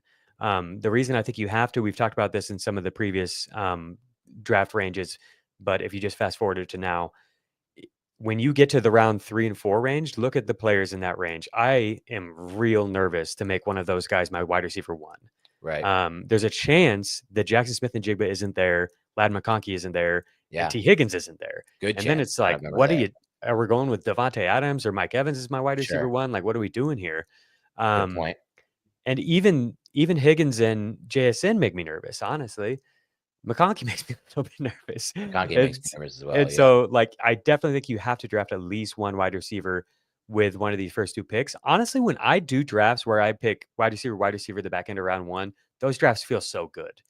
It's you don't know what you're going to get at running back, and that maybe makes you a little bit nervous. It's tough to just proceed through the rest of the draft and leave it up to your league mates and how aggressive they are at running back, because that can happen where you don't have a running back and you think you're going to be fine, but then people just keep hammering running back. That happens in some leagues, and you're like, gosh, I'm screwed. What do I do here? But I've done some drafts where I go wide receiver, and I really, really like it. I completely agree. I would say to the point where and this is the advice we'll give you if you're still listening, hopefully you are, if you're in these 9 through 12 spots, the ideal build for me is receiver because of what comes back. And we've gone over this throughout the show, picking from all the spots we've gone over. We like that running back range in rounds 3 through 5, specifically rounds 4 and 5. So it's like you can go receiver, get 2 running backs with 2 of the next 3 picks, and you're in a really, really good position. For sure. And by the way, Jacob, if you get like a Jefferson or Lamb or even Jamar Chase up top, if you're picking early, I got to be honest with you, dude. I'd rather have like Nico Neighbors or Nico Brian Thomas Jr. than whatever I'm getting in the second round combined with Lamb or Chase. Yeah, I think that's fair. Yeah, I don't think that Nico is like way behind. That's what I'm saying, right? CeeDee Lamb, honestly, like the way that they project. I feel more confident in Lamb. He's done it for longer, and I think there's less injury risk there. But yeah, they're pretty similar in terms of what they could be if everything works out well. Okay, so rule number 2, don't draft number 1. Draft at least one receiver. Draft at least one wide receiver is rule number 1. This podcast has been too long. We're 90 minutes in, baby. We're starting to lose steam. No, just kidding. We have full steam ahead. Rule number 2, do not attempt to navigate this range without first listening to this podcast. You can find it in the FFT Beyond the Box Score episode list. They've got a playlist there, the best FF content there is, that people are saying. Also, check out this article by Ryan Heath. It's the backbone for a lot of the premise of what we're talking about today is his research. I think it's really important to recognize where league winners have come from, and that's basically what we're doing here. And that kind of leads me to this next point, which is I don't think you need to reach for Brock Bowers. So yes. I have him ranked 15th for half PPR, 12th for full PPR. I don't reach higher than that. And the reason is that Ryan's research shows that it's really tough for a tight end to be a league winner from this range. The only one who's done it has been Travis Kelce. The stars align for Travis Kelce to have magical seasons. Maybe that's what we've got here with Geno Smith and Chip Kelly and all the fast-paced stuff and everything. Ashton Genty making defenses force up into the box and worry about the run game more, freeing things up for Bowers to just go crazy. That could be the case. But we know that this has been a prime spot to land league winners at running back and receiver. So I think it makes the most sense that if you feel good about Brian Thomas Jr. and Drake London and Derrick Henry or whoever it is in this range, to just do that and not try to get too smart with Brock Bowers and predicting the Brock Bowers, historical outlier type of season. If he's there, if you land, depending on where you rank them, if you land on Bowers at 14 or whatever, and he's there at 14, you're picking Brock Bowers. That's fine. I've got no problem with that. But don't reach for him. That's rule number 3. I'm with that. Yeah.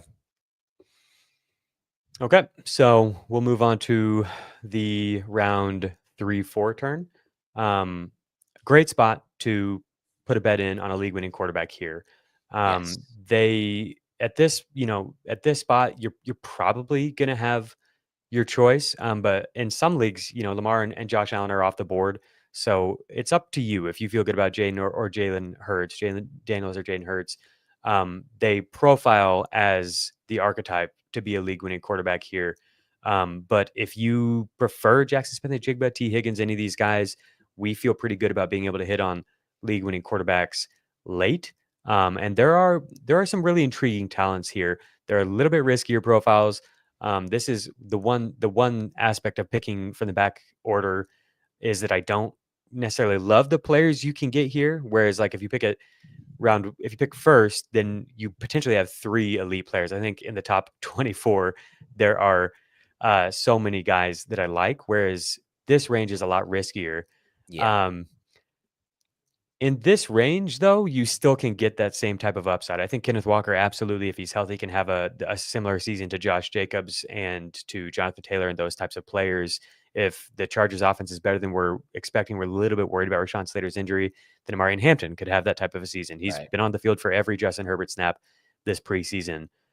So this is the range where you start thinking about quarterbacks, but there's also plenty of league-winning profiles here if you want to go a little bit riskier, wide receiver or running back. Or tight end, George Kittle, definitely consideration. I'm certainly most likely to draft elite quarterback if I'm drafting in 9, 10, or 11, or 12 in the snake, because I get to my breaking point a lot quicker. Even a player like Kenneth Walker, for me, may not have the same, at least for me, league-winning upside as some of the backs and receivers taken above him.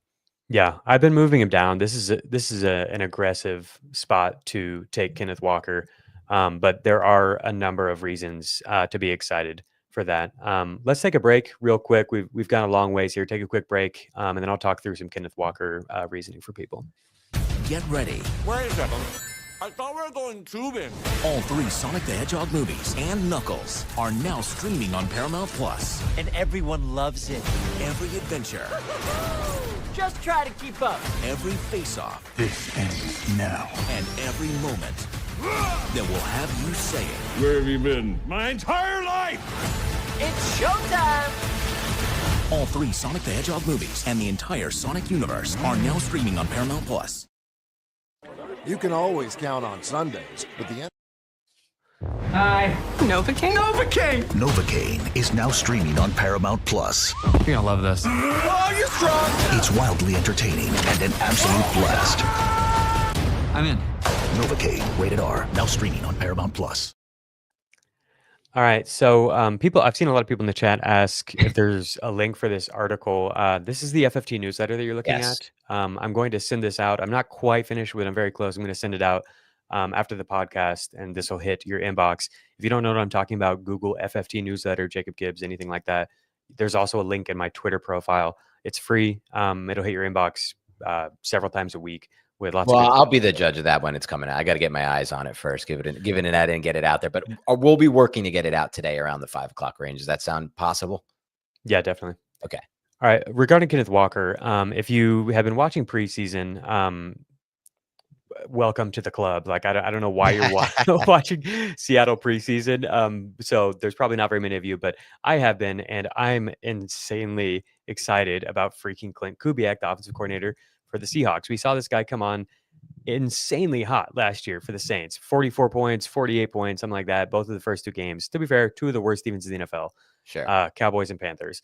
From that point on, entire season derailed. So many players hurt. All fell apart. But we saw at the beginning of the season what was leading to these crazy point outputs was historical use of both pre-snap motion and play action. Both of those are efficiency hacks. He was doing them in combination on so many plays, way more than any offense has ever done.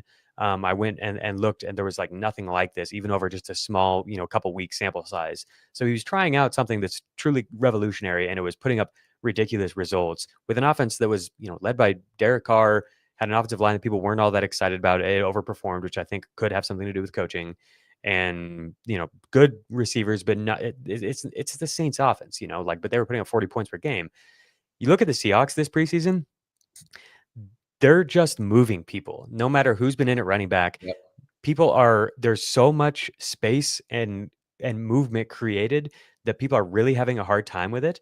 They had pre-snap motion on every single play that wasn't a Jalen Milroe quarterback sneak during the every play except for one where the tight end right at the snap did a misdirection and then went out into the flat and nobody was ready for it. Nobody accounted for him. But every other play used pre-snap motion, and the run game has just had tons of yards before contact.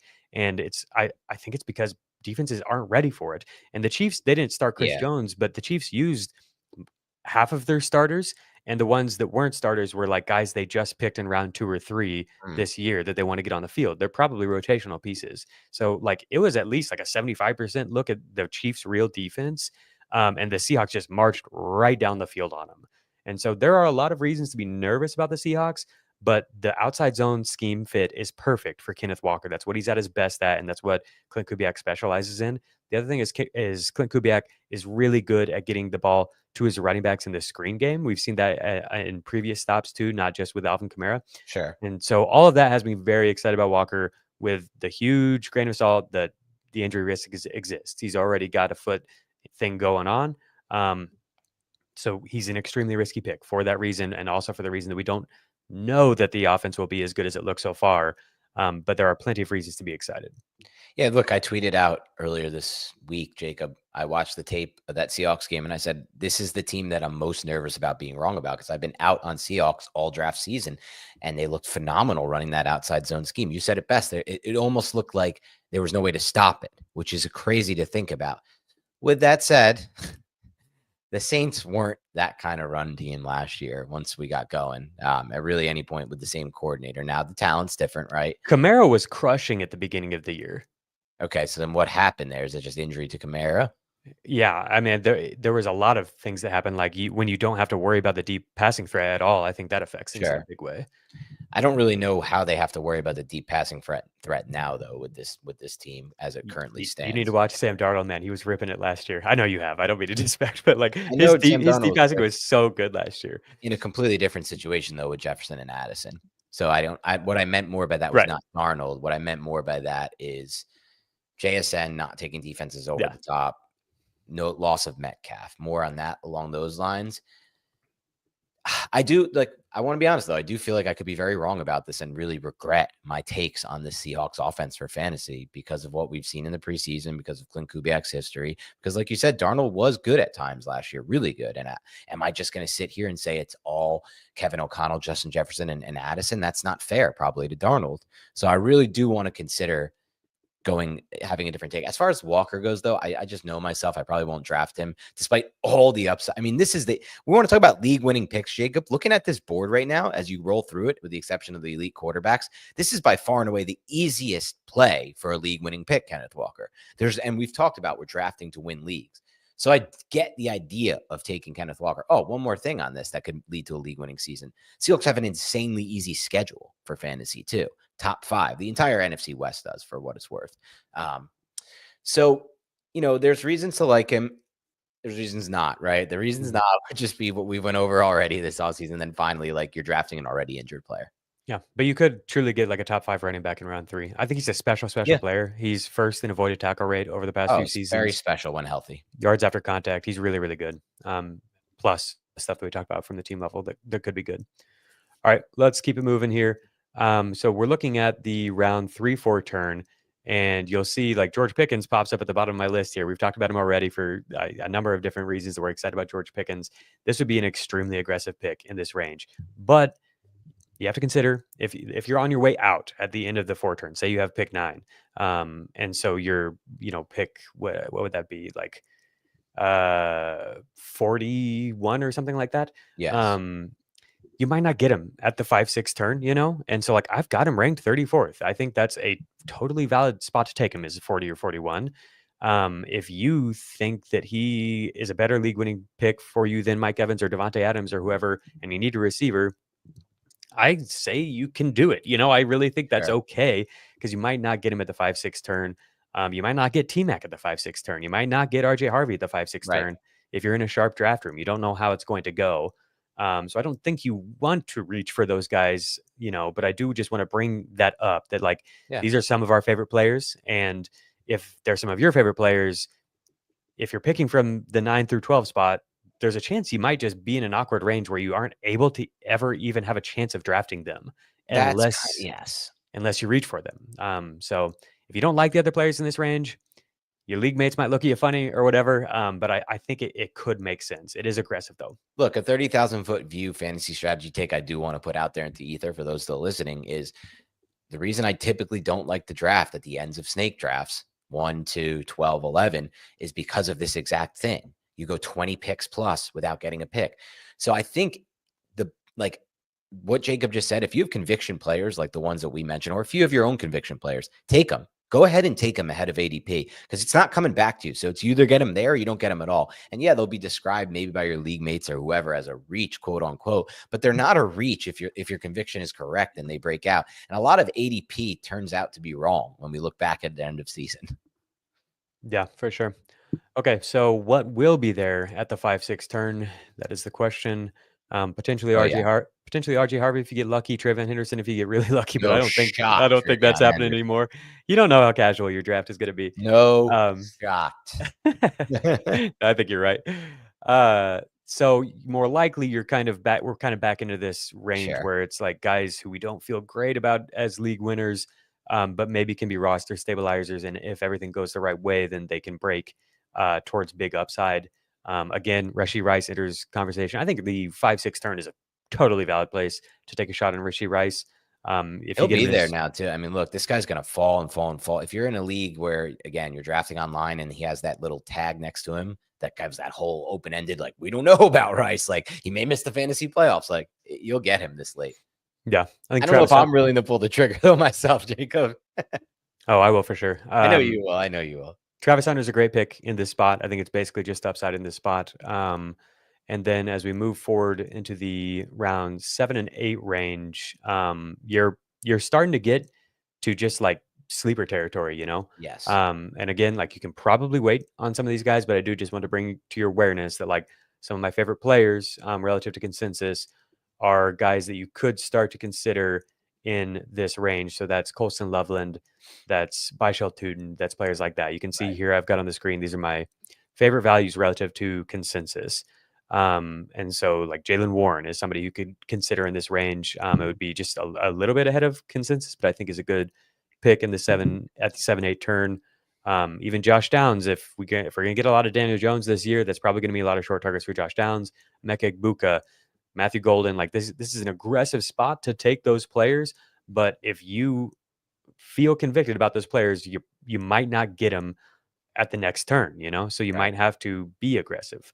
I really am so into Jaylen Warren in this spot. I know it feels like the opinion has shifted on Warren because a lot of people were excited to get him last year, and then it wasn't a great season because he was playing through multiple injuries. Since entering the NFL, running back 6 in yards per rush, running back 4 in success rate, running back 1 in avoided tackle rate, running back 7 in yards per out run, running back 3 in first downs per out run. That's out of 60 plus running backs. The only running backs with a higher first down per out run rate are Christian McCaffrey and Nyheim Hines. Right.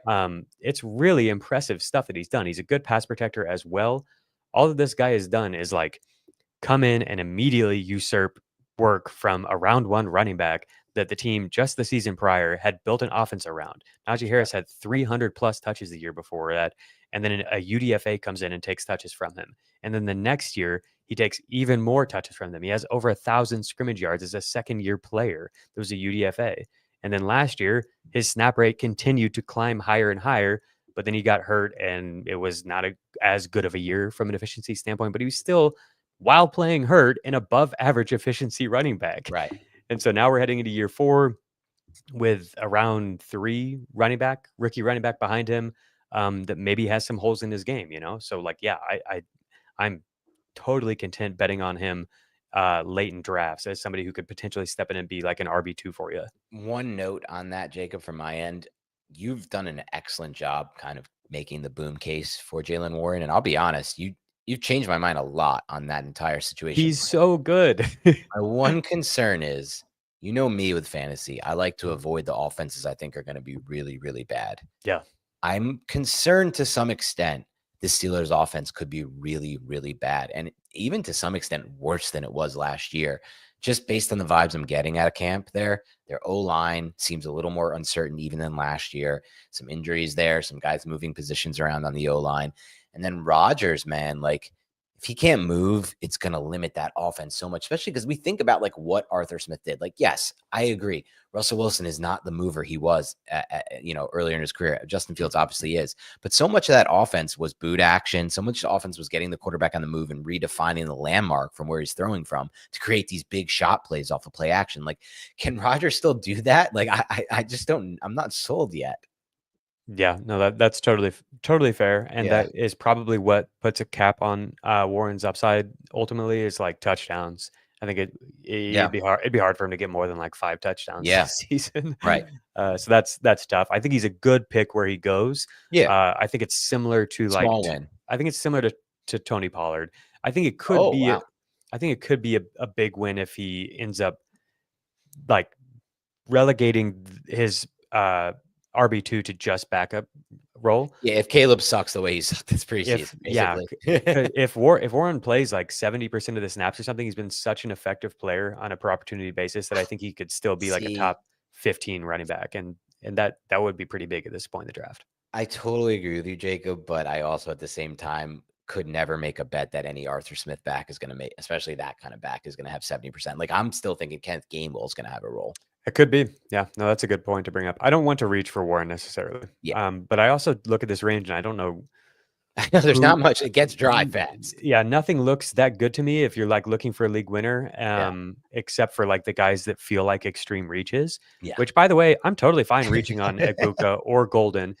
At some point, you have to just realize that you can't get all of these players. You know what I mean? Like, sure, you can wait and see who's there in the next round, but that means then you only get to pick one of them in that round, Fair. I'm totally fine with like reaching for a guy if you're like super convicted that Egbuka is going to step into a huge role for the Bucs out of the gate, which I've never heard Todd Bowles talk about a rookie like this. It's insane the way that Todd Bowles is talking about Emeka Egbuka. This McMillan injury should help him as well.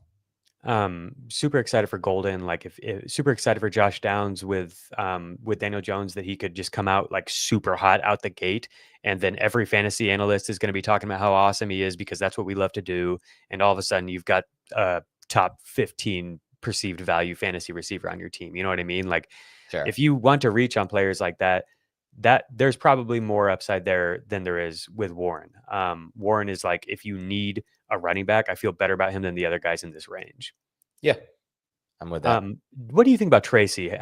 Where's he at for you? Because I think he's kind of like Warren. I think he's pretty similar to Warren, but I feel more confidence in Scadaboo being somebody who could push for touches, but he's also working through an injury right now.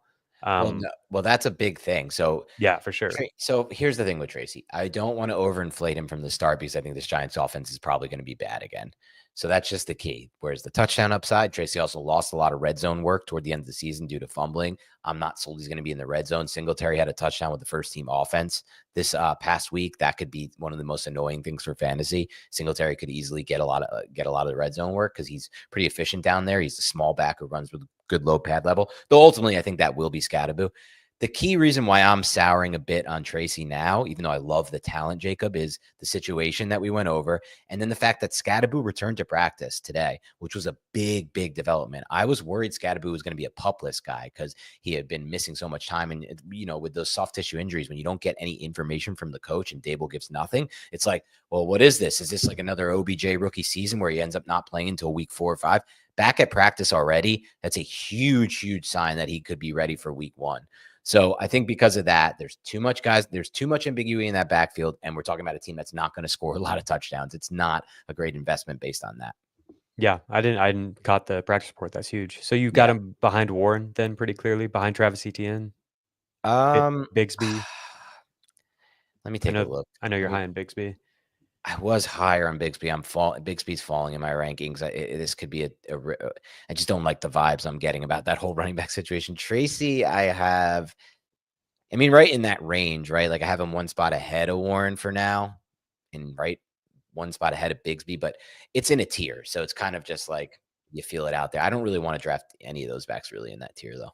Yeah, I don't really either. Hopefully you don't have to get where you're taking one of these guys as your RB2, RB3. But for me, I want to be like getting two in a round or two later, those types of players. But Warren, Etienne, I guess DeAndre Swift, Tracy, maybe Jordan Mason are guys who like could fill in for you and like kind of bridge the gap for you if you are hoping to hit on somebody like Tootin later.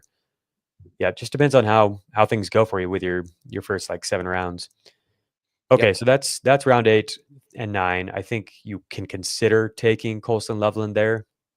If you don't take Loveland, then it gets a little bit dicier on getting him at the next turn.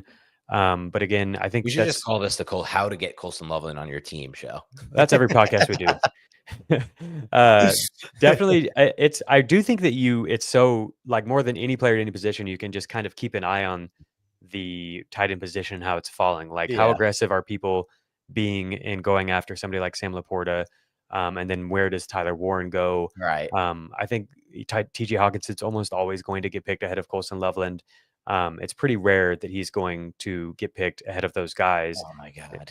And so you can probably just play the waiting game there. And if he does go, like I said, I really think Tucker Kraft is a valid pick as a consolation prize. I think my weirdest ranking in the entire draft season is TJ Hawkinson, where I have him ranked. Do you want to know where I have him ranked? I'm just going to throw this in because it's for fun. It was ridiculously low.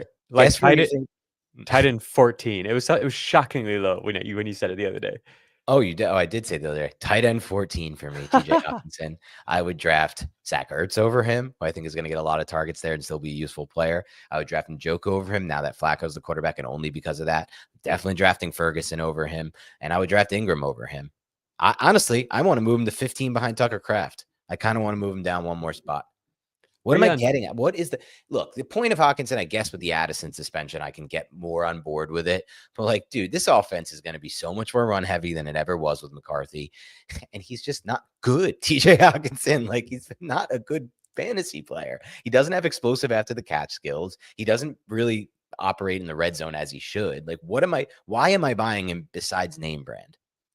Yeah, I don't know if it's fair to say he's not good. I think he's very good at separating and creating separation against the guys who are going to be covering him. Which I haven't watched his film in a long time, but I was never a big fan of his film, and that was before all the injuries. Yeah, I think there's a lot of nuance to his game that allows him to get open and get lots of targets and catches, which is kind of the player he's been. I'm out on an island on this one, Jacob. I know that. when you've got like so much else that the defense has to worry about, then that kind of a player can eat. But Yes. probably not in a big way for all the reasons you brought up. I get that. Like, I think it's pretty fair to compare him to somebody like Dalton Kincaid. I think he's a better player though. There's no way I'd take him over a Dalton Kincaid. I know. How many passing touchdowns are the Vikings going to have this year with McCarthy? Yeah, I know it might be like 22 or So something. let's Really say might it's not like be very many. 20. It could even be Yeah. in the 20 range. Then how many go to Jefferson, right? So it's just, I don't know. He's a safety blanket, quote unquote, but is that even the case? We've never seen him. This offense really with McCarthy at quarterback. I don't know. To me, go ahead.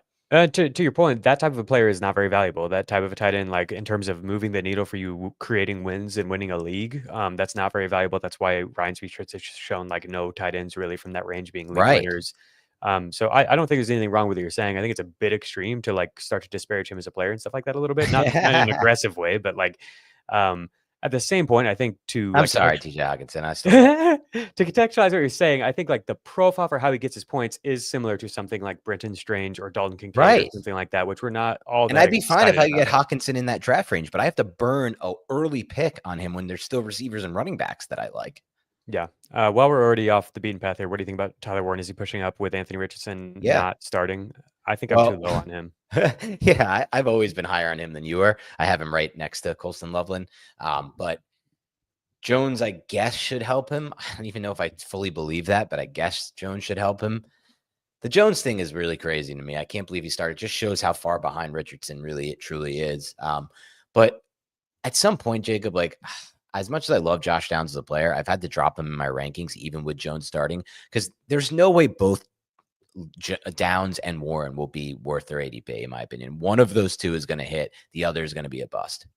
Yeah, that could definitely be the case. They both look really good. We'll see. Yeah, they're both great players. Don't have much confidence. Don't have much confidence in the offense. All right, to close things out, round 10 through 12, I think you're looking at quarterback a lot here. You're looking at tight end here. And then just in general, the 8 through 12 range is where you are piling up your like favorite sleepers. If you've already taken a tight end or quarterback, then you just get more shots at those kinds of players. So to recap here, round 1, 2 turn, running back or receiver. One of them must be a wide receiver. I really like going wide receiver. Preferably you aren't reaching for Brock Bowers. If you're picking, 9th and you get him on the way out of round 2, that's fine. But I think hopefully you can land a receiver that I like better, like Drake London. I think you would put Malik Neighbors ahead of Bowers, right? Yes. Yeah, somebody like that. If that's how you rank them, I think that's ideal, is to get a receiver there.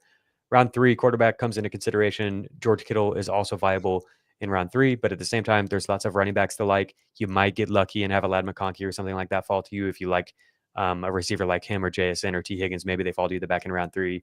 But this is where you start to look at quarterback and potentially tight end. And I really like the running backs in this range. So if you did go wide receiver, it's probably a priority to get at least one running back at the round 3-4 turn. Potentially 2. If you like Kenneth Walker, if you like Breece Hall, if you want to reach on Travion Henderson or something, if Amari and Hampton falls to you and you get lucky, those are all running backs in consideration. I've got no problem going 2 receivers and then 2 running backs. Right. Rounds 5 through 7, there's a lot of wide receiver picks that I like. There's a few running backs that are in play here, whether that's Pacheco or Pollard or something like that are kind of smaller win guys that can maybe keep you on track until somebody like a Baishal Tutin pops out for you late in the year or whatever. But that's kind of where I'm going here. You're not as likely to get a league winner, but you also really don't want to be picking quarterback or tight end, generally speaking, in this range. As we get into the later rounds here, 8, 9, 10, 11, 12, it's Colston Loveland time for me. It's Emeka Egbuka time for me. Matthew Golden. Those are the players that I've got my eye on, depending on how sharp the league is and where you're drafting. And one more time, we'll remind you that we will be doing an episode soon looking at ADP data for different sites and helping you figure out what the best way to approach your draft is. Use these 2 episodes in combination, and I think you should have a really good chance at winning your league. Hell yeah. And there it is. Almost 2 hours, one of our longest episodes yet. But the good news is, as I've seen throughout tracking the show, our numbers of viewers continue to go up. And Jacob, I don't know where he just went. He might have just left the stream, but he'll come back.